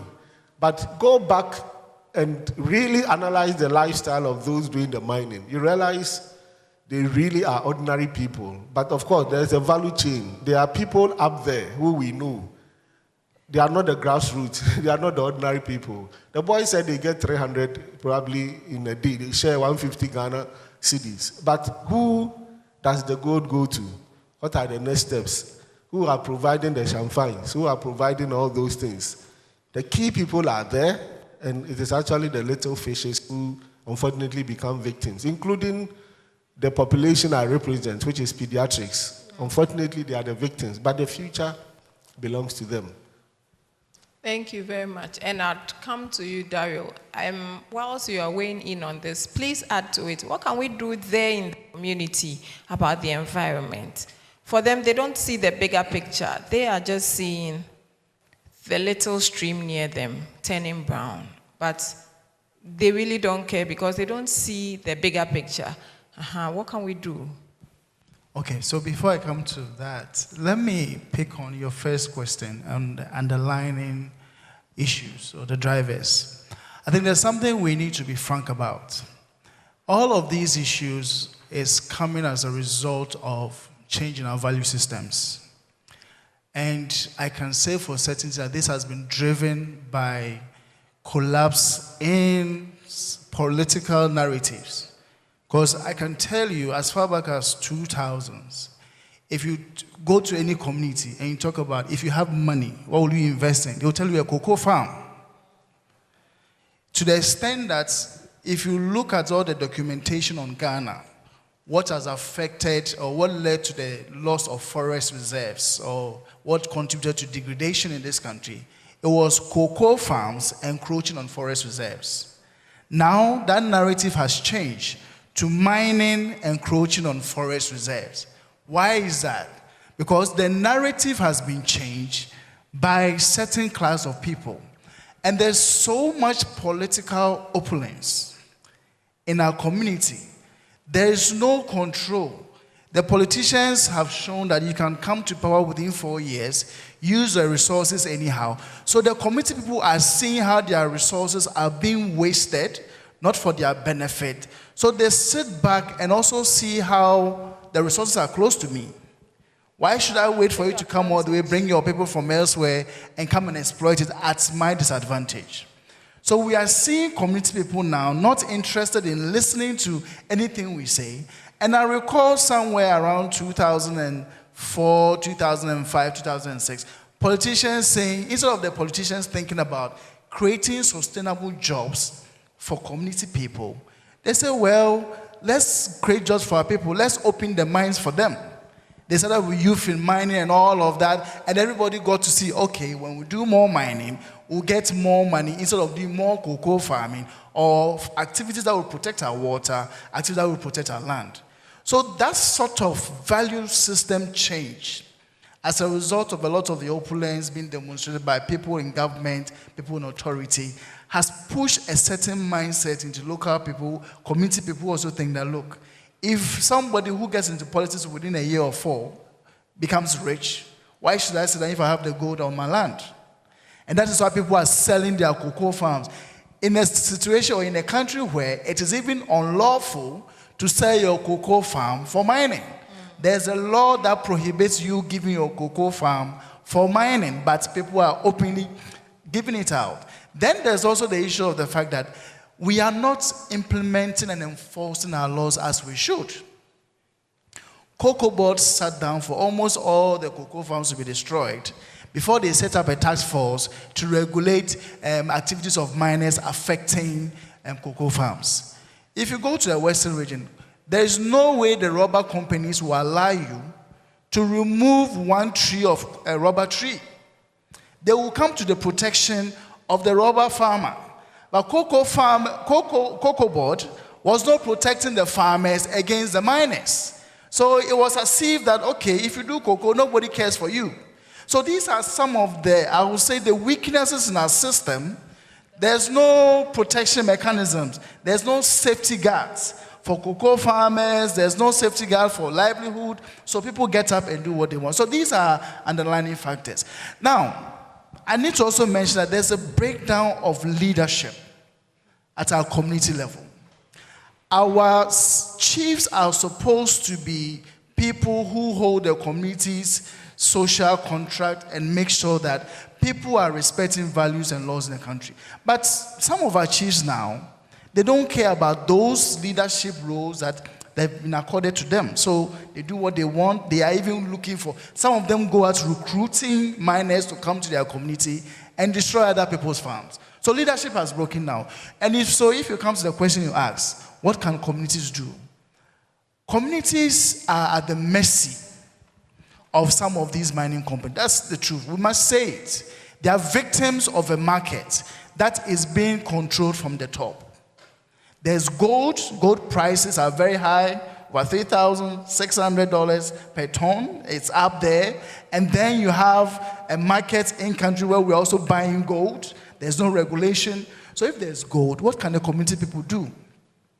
Even when they report on illegal actors destroying their cocoa farm, there's no police to come to their aid. So communities can really do little until the government itself takes the responsibility. The law enforcement agencies, the district assemblies, the established state institutions within the district. We have a very well-established local government sector.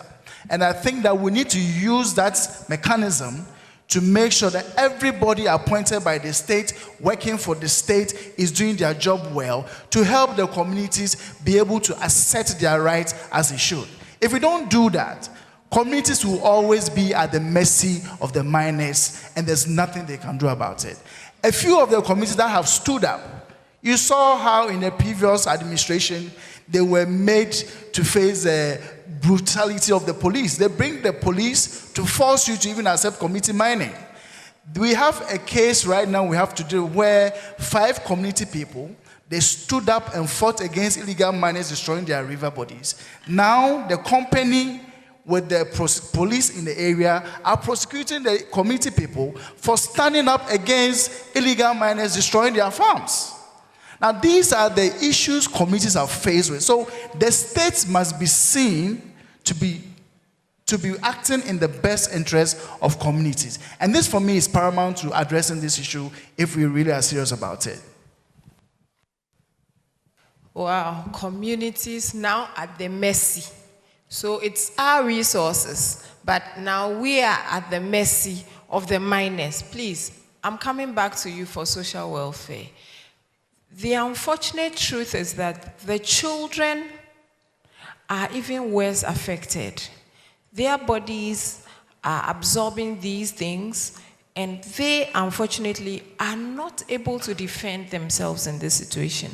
What can we do when it comes to child protection?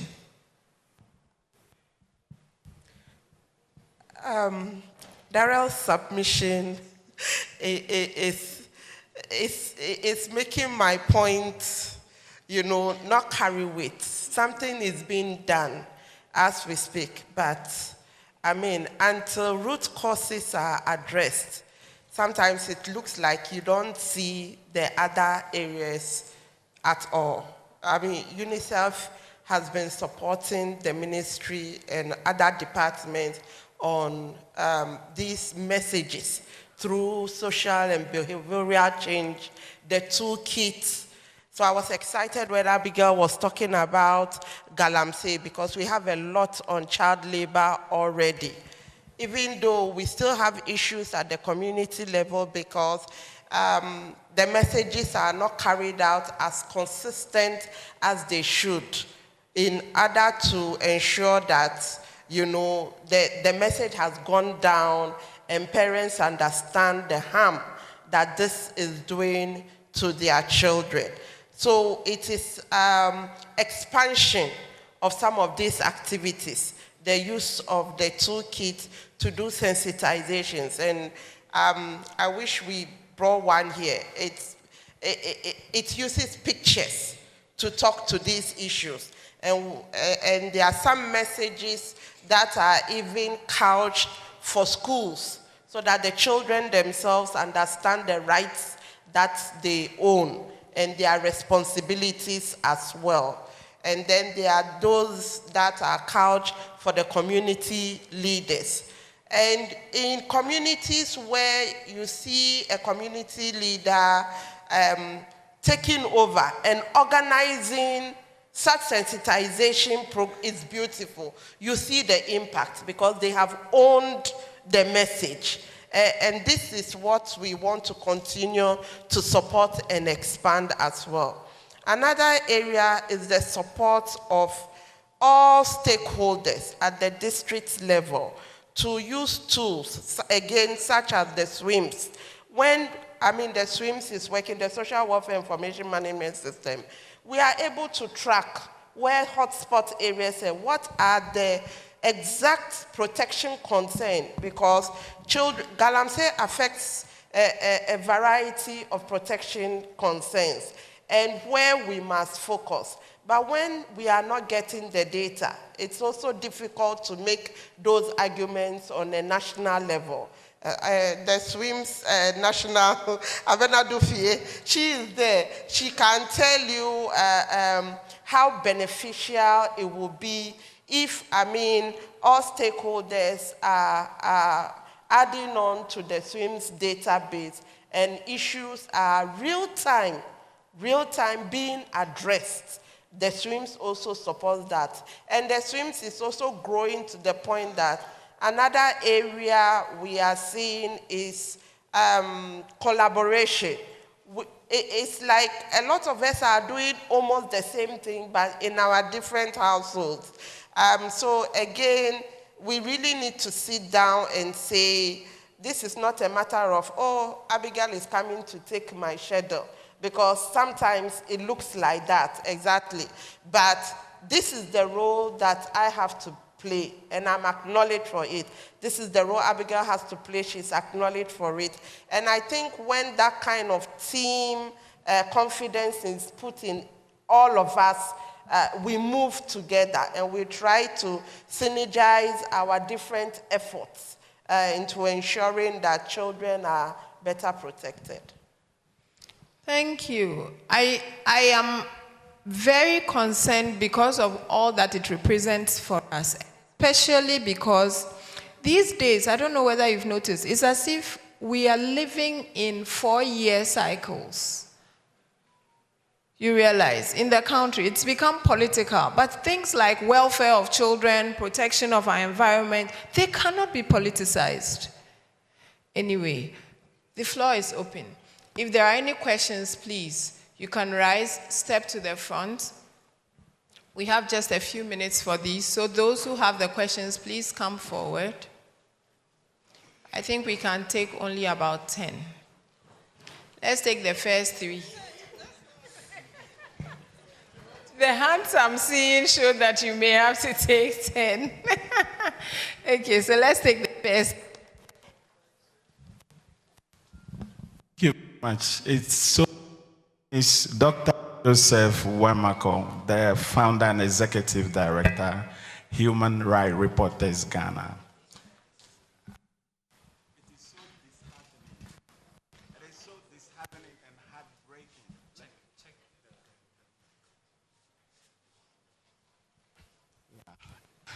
And so disheartening and heartbreaking to find out that our children are still trapped in this illegal mining menace, despite all the efforts that we are making to ensure that children are protected and they are safe.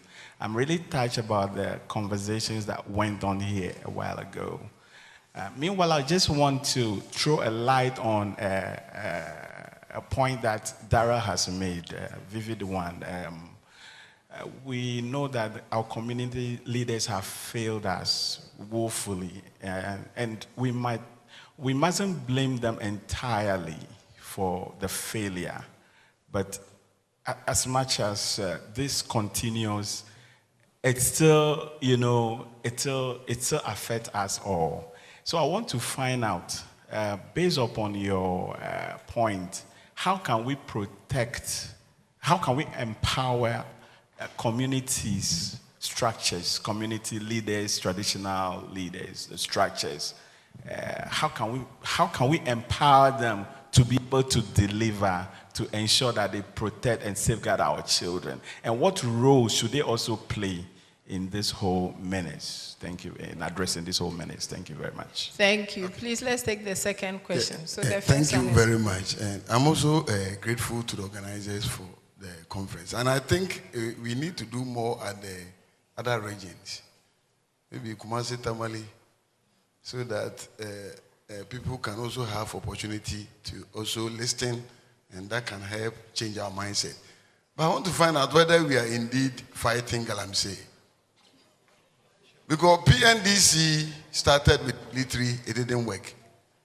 When it became NDC-1, introduced element of negotiation, it didn't work.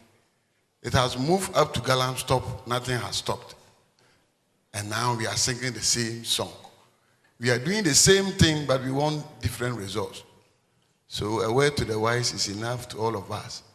It's time we hit the nail right on point and let our politicians and key stakeholders know that they are not doing the best.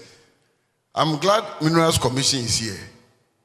You have powers of giving license for people to mine. Before our chiefs will remember, realize in the villages, people come there with paper from Accra that concessions have been given to them to mine. And our laws are wrong. Until 2020, we were having 166 land laws, and that was put together, and that brought the frustration. So, Minerals Commission, what are you doing to make sure that all relevant stakeholders are brought on board in the fight against Galamsey, and also to be compensated? Because we realize that royalties are paid to paramount chiefs, if I'm not mistaken, and all the other chiefs don't get anything. So when you come to the mining area, they also collaborate with the Galamseyers, so they can also get their source of livelihood. Again, what are we doing to ensure that people are employed, the youth, so they don't get into Galamsey before we tell them to stop going into Galamsey? Thank you. Thank you very much. I have just two questions. Ms. Stephen, I'm from Compassion International Ghana. My first question is to anyone at all. What are the biggest coordination gaps among government, civil society, and development partners in fighting child labor in Galamsey, and how can we fix them? The second one is, I didn't really get so much clarity with the SWIMS database, but does it capture, or does it track child labor trends and interventions in mining communities? If no, what are the plans to ensure that all stakeholders are able to contribute to that database? Thank you. Thank you. Please pause. Thank you very much. Let's pause for the first three questions to be taken, please, very shortly.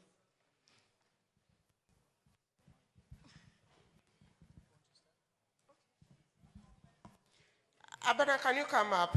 I'll leave the swim aspects for you. For the coordination, the big gap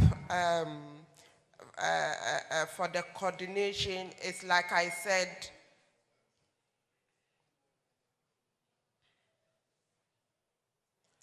we are getting there. It's not like that is what we have to do. We are doing it. What we've realized is synergizing our efforts, our roles, our schedules. There are a lot of stakeholders, a lot of ministries that what they do touches on protection of children. And so we really need to, we are getting there at that level where our systems, our tools that we use, again, I'm still using the toolkit. It started with the issue of boys and girls. What roles do boys play? What roles do girls play? Just in order to make girls empowered, to tell parents, you can let your daughter be a doctor. And today, it's expanding. UNICEF keeps supporting that too, because it's a very important tool, using social behavioral change mechanisms to ensure that the communities own the responsibility of what will bring about these changes. So again, we are working with more stakeholders to use the same toolkits in their respective areas. So those are some of the things that we are doing. Yes. The more in-depth explanation to SWIMS. Thank you very much, Madam. I think you've said it all. So the simple term is that, yes, the Social Welfare Information Management System handles all child protection cases, including child labor cases. And so based on the narratives, if our case workers document it well, yes, we'll know that this is a child labor case relating to mining, fishing, or was involved in the worst forms of child labor, or even the unconditional worst forms of child labor. In brief, thank you. So what is left is the family strengthening bit. That should start tracking families before they get to that point. Okay. Okay, before I give it to you, just to pick on the point on how do we empower communities from dog and also children. So I think, as I indicated, we need to get the basis of resource allocation and sharing right. First of all, there needs to be consequences for people in the community who are engaging in illegality and lauding it and demonstrating and even comparing and saying that, look, you have been a teacher for 20 years. You're not making enough money. Look at me. I went to do Galamsey. But let's bear in mind, Galamsey is illegal. We cannot accept a society where we sort of glorify Galamsey to the extent that we make people who are living very sustainable lives feel like they've made a mistake in life. So the system of letting our laws work to protect all of us is not working. And illegality, no matter how much you get out of it, is illegal. And they should face consequences for getting into that activity. Until we do that at a community level, the traditional authority himself will be wanting some money to rebuild his palace. So I think that we can do that, but maybe specifically, I think we should use the district assembly as a point of change. The district assembly receives money from government. They have a general assembly where there's everybody, the chiefs, the department heads and everybody coming together to plan the district. And this is where allocation of resources start. And all the various committees and everyone should be given the resources to do their work. There must be accountability, there must be transparency, and there must be responsibility for people who have been given positions. That is one way to empower community structure. If we do it well, nobody will see a child walking to a Galamsey site and keep quiet. People will be reporting, and we'll be all, what we say, we'll be neighborly people to ourselves. The thing is that you have to love your neighbor, so you do that by being accountable and being responsible. And I think that's where we should start from. Thank you. Thank you so much. I'll take off from where Madam Yvonne left on the issue of collaboration, as she indicated. Collaboration is something that I think we should really look up to as CSO, state institutions and all. We should see how we can collaborate. When she mentioned the SWIMS, for instance, with the clef that I made reference to in my presentation, with the technical working group, we have, we see the essence of collaboration. So we have social welfare, we have NCC, we have Ghana Statistical Service, we have all these institutions on board on how we can tackle it together. So I think these are some initiatives that we should be commended for, that we are also working. It's not that we are just there not doing anything. Please, we are working. We are working. We also identify the issues that is happening or what is going on, and we are also passionate about it. It's that sometimes it becomes overwhelming when you go to the sites and you see what is going on. But we are seeing how we can also collaborate and also work. And with reference to the question that was asked concerning what the Minerals Commission is doing, there are lots that the Minerals Commission is doing. As I indicated, this is a national issue with Galamsey. So even though the Minerals Commission is the state regulator, it all boils down to collaboration again. We are doing what we can. Our district officers, they go to the mining sites every time to ensure that the right practices are being done. The education that needs to be done is given. As we also go to schools, we create awareness. We are doing the bits that we can to ensure that women are empowered. And as I indicated earlier, when they are empowered, they can also help their kids or their children economically. So, yes, the Minerals Commission is doing, our officers are doing very well. There is more to be done. As for that, we accept that there is more to be done. But so far, the little that we can do, we are going along with that. Thank you. Thank you. I can continue. Yeah, thank you Let very the much. questions please be very brief. Woefully. Yeah. My name is Nick Papo from Greenlight Initiative Foundation and Persons with Disability Component. Yes, my question is, now we are entering into the new partnership, and we all know that all the sector, we have the Ministry of Local Government. As you know, we have it prefectural system of government, in which we have the executive arms, legislature arms, and the judicial arms within our communities. What are some of the two indicators that your outfit have put in place to empower this indigent, the children who are within this Galamsey sector, who are doing this kind of issues which affect other entities within the community? Sometimes, look at our headmen in our communities. All this is going on. So what are some of the tools and indicators that your outfit have put in place to empower these entities? Thank you. Okay, so that's for empowering the children themselves and the people with disabilities. I'm a linguist. I represent Peasant Farmers Association of Ghana. We advocate for the smallholders farmers. Mr. Busu, I really love what you did. We feed Ghana. Peasant farmers feed Ghana because we are the smallholders farmers and we feed Ghana. Let's come to our food security or our food system. Now, we don't have land again. Why? Because our land is being given out for Galamsey. Talking about the community, first of all, Madam Minra. Yeah, I call you Madam Minra. Why is it that there should be a special law that can hold the chiefs? We used to have this called tankers. Then, I'm just a small boy, only 15 years old, but I'll be 18 this year. We have tankers. We used to arrest people in their houses.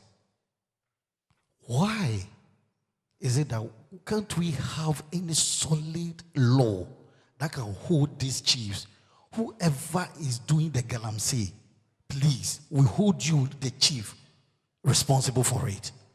Now, look at the children. Look, they don't want to enter into farming. Why? Because they get quick money from the Galamsey. I will show you a place. When you go to Upper East, all right? No.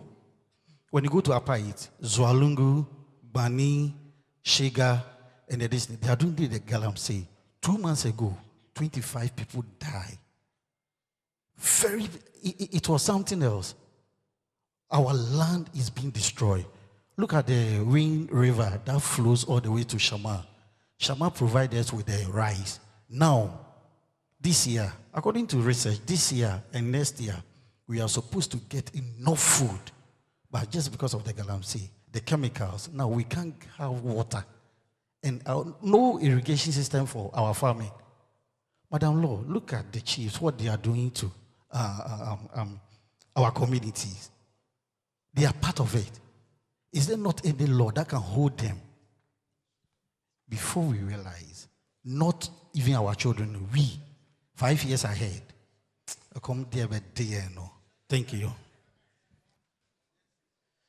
Thank you so much. My name is Joshua Teteayi from Youth Alliance for Sustainability. And thank you.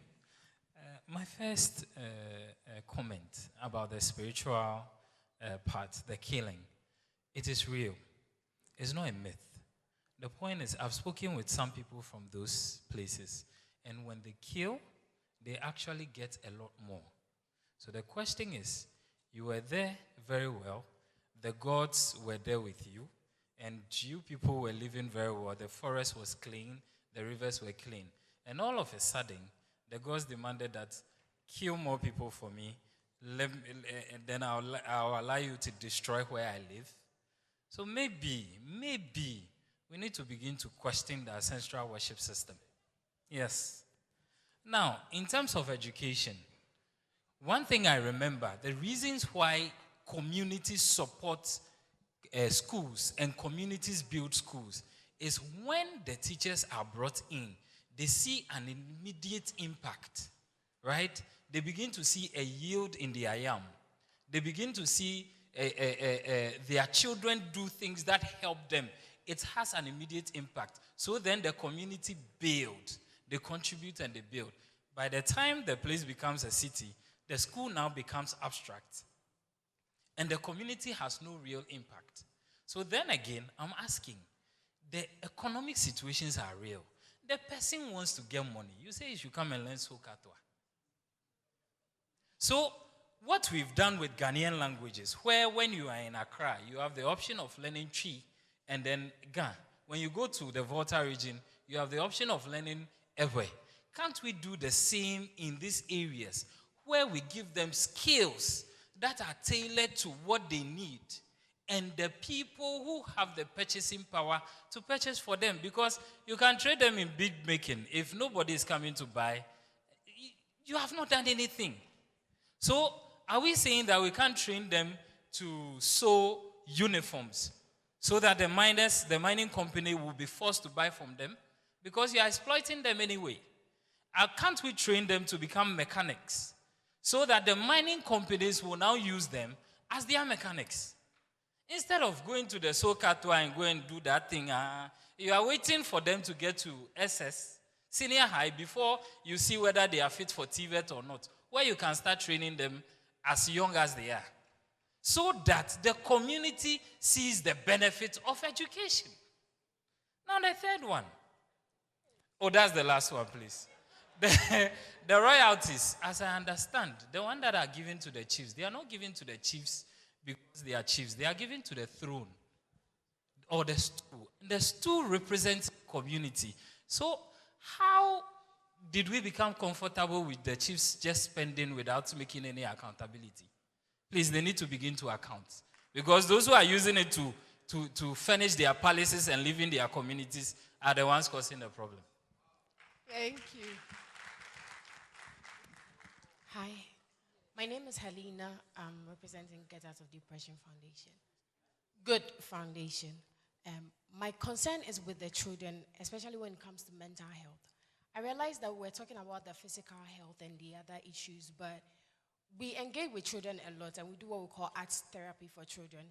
And recently we realized that even children who are not in mining communities are currently anxious about climate change. What's what that means for them as children, what the future means for them as children. And when it also comes to children who are in the mining areas, the seeing of their friends getting killed, even they themselves, the stress that they have to go through, the mental stress, what does it mean for the children? What are we doing about it? What are the interventions for it so that we do not focus on saving them, their physical bodies alone, but also saving their minds as well? That's my question. Thank you. Thank you. Thank you so much. My name is Dr. Besmako Dumisaki from the University of Education, Department of Development Communication, and I'm also with Challenging Height. Good that today we are all here and we are listening to this. It's very beautiful. But about 10 or 15 years from now, we'll all be sick. And we'll all be ready to die. And then people who will be engaged in Galamsey then will be looking at us and they'll be killing us even more based on the presentations. When Prof was presenting, he was talking about the health issues. And then if you really paid attention, we were looking at the long-term effect of this mining on all of us. And beyond that, even though we looked at it, Daryl, you look at it from the multi-dimensional aspect, one thing that we fail to look at is the perception that these young people are building about mining. When we were tracking the history, we didn't see mining being done that way. But this is where we find ourselves now. Even though we didn't see it, we are doing it now. What of those who are seeing it? What are they building? What are the perceptions we are building?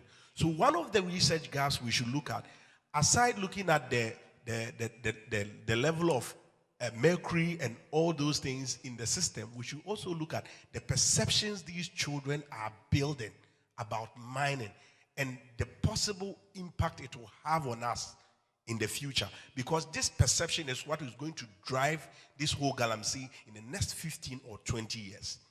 My last question goes to you, Abigail, from the Minerals Commission.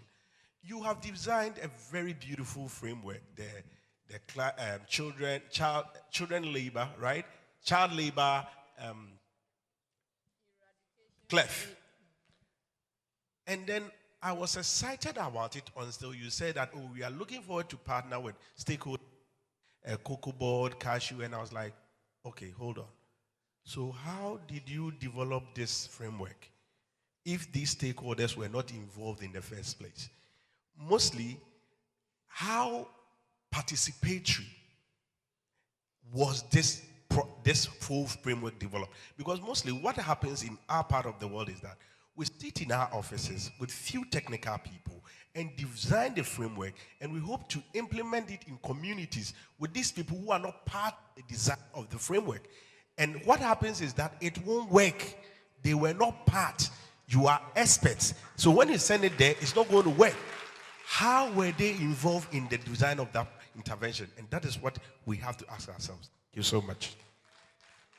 Thank you very much. I'm Didi Adam from Women and Children Welfare Foundation. My question is to Legal Abigail. I look at one of your points of empowering women in their communities to be able to support the children to school. You mentioned that one of your ways is to link them to ABSA to give them loans to be able to do trading to help these little ones. My question here is, are we ever taking the pain to find out these loans or you give to these women to trade, the interest involved? And two, why can't you give them grants instead of linking them to banks to give them loans? I have encounter with women from HRC who complained that they were doing their small, but they were introduced to these loan facilities to trade. And at the end of the day, they ran into a loss. And these children that we are stopping from working from the Galamsey to support their school, go back again to do the same work, to come and support their mothers, to pay these loans that they have taken and they are not able to pay. So I will entreat that if you have not looked into it, please look into it and find out the interest rates that have been put on this money given to these vulnerable women to work in their communities. Thank you very much. Thank you. Please, let's pause. Let's get the responses, and then we can go on.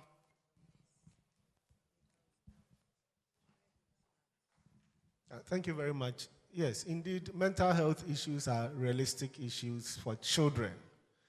And so we don't routinely look at that. So I think that is key. So I was speaking to Abigail that even the CLEF, there should be child advocate, there should be a pediatrician, somebody who sees children, because we can make recommendations to psychologists and bring them on board if there is the need for us to intervene. Again, perception. The gentleman who talked about perception. Perception is also mental health. And so let's factor strong mental health, because for somebody to think this way, and for that matter, I will do this no matter what, there's a mental health issue. We need clinical psychologists. We would need psychologists and other issues or other expertise to be part of the bigger group. And we seem, again, to be doing our own things in our own silos. And so we are not seeing the big effect. And I think it's an opportunity for all of us within this space to speak to each other and look at how we can leverage our strength, because of funding through Donald Trump is getting lower and lower. And so we need to think of innovative ways to really coordinate our efforts and then achieve better. Because if we put our strength together, we are able to achieve more than what is happening. So I have a little funding here. I'm sitting there. He also have it. Somebody has gone there. I'm going there. But if we speak to each other, we can divide our labor and be more effective in carrying the same message across. Thank you.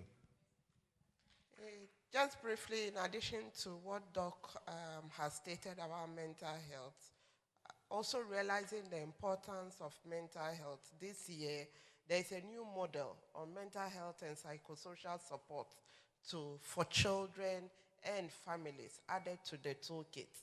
It's very interesting. When I was taken through, I myself realized I needed support. Yes, so it's a very important issue that we've realized that it needs to go out there. Yeah. Okay, thank you. I know a lot of you have questions for me. Anyway, so I'll start from the one with APSA. I want to make this clear. Please, it's a program that we invited APSA to give like a talk. So it's not like we are letting APSA give them loan and then, no. It was just, we are seeing how we can help. We don't have grants, we can't give them grants. We are seeing how we can help them access financial benefits. So this is just one of the programs that we did where we got APSA involved. They have this kind of a program or something where they can give monies out to women to trade and all that. We just gave them the opportunity to talk to these women and see how best they can assist. It's not that we were imposing it on them. Please, so I want to make this clear. That wasn't the intention at all, and that wasn't what we achieved. We just wanted to let them know the essence of forming a cooperative and how, when they become a cooperative, they can access grants, how we can help them to access grants. So that was what the program was about. And the design of the cliff, I won't, these stakeholders, as yes, we know they are very important, and they were part of it. We know it started from somewhere. We've gone through validation and all that, and they were involved. So it's not that Cocoa Board they were involved in it. So probably just a minor issue. I'll check it out. Thank you. Okay. And maybe something quick on the skill set development and support for communities. You see, what is happening right now in the communities is that there are certain groups, organizations trying to support community people who are in some of these mining-prone areas with alternative or optional livelihoods. But even for that, they are not getting anybody to show up because people have tasted the benefit of mining and they think that why waste my time doing sewing, why waste my time doing mechanic and learning, when I can get all the money I would get, maybe mechanic would take me 5-10 years. I can get that in a week. So we have put ourselves at a risk as a nation for allowing such an illegality that creates a lot of perverse incentives to subsist and allow people to think that even those activities that we do and safeguards everybody is no longer worth it. I think it's a risk we have allowed ourselves to really come to by allowing Galamsey to become so pervasive that people see Galamsey as more legitimate something to invest in than the other things that will protect every community member. So that is the risk we are facing right now. So there are efforts to train people to do sewing and all of that, but in the mining areas, you won't get anybody now to sit through a training. And that is a rally. So we really have a long way until we get rid of Galamsey, make it very consequential that if you do Galamsey, there are consequences. Nobody will stop the Galamsey to go and sit in a room to be trained to sew. Nobody will do that. And I think I agree with the doctor, the education also in terms of the research gaps and all of that. The future is really scary if the young people today think that the best way to make money is to do the quick things the illegal way. That is very scary, and we must deal with this canker. If we're able to deal with Galamsey, it will solve all the problems of law enforcement lapses, the issue of value systems and all of that. So we really must work on it. And I guess we should take the opportunity now with the young ones that we have today to start reorienting people's mindset. It is very, very crucial. Otherwise, I fear for what is to come. Thank you. Thank you very much. I fear too. Please, let's go ahead with the questions.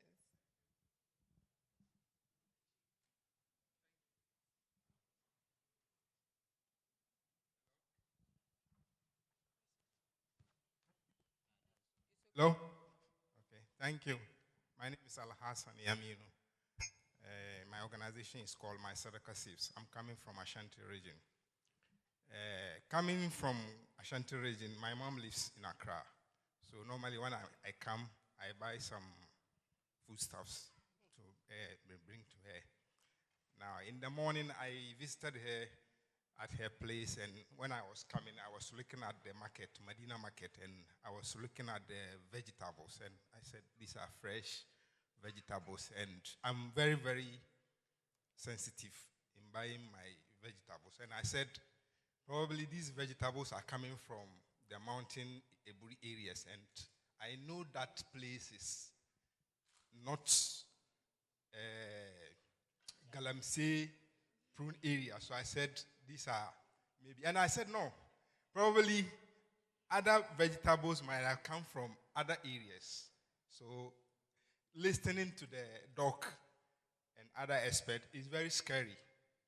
It's very, very scary. We allow Galamsey to be killing us slowly.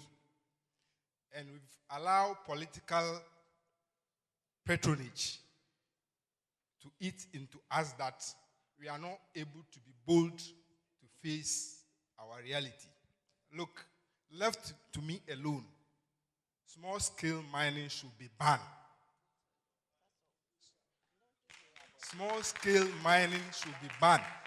Why is it that elsewhere, even in Ghana, mining mineral, oil mineral, is done by large companies?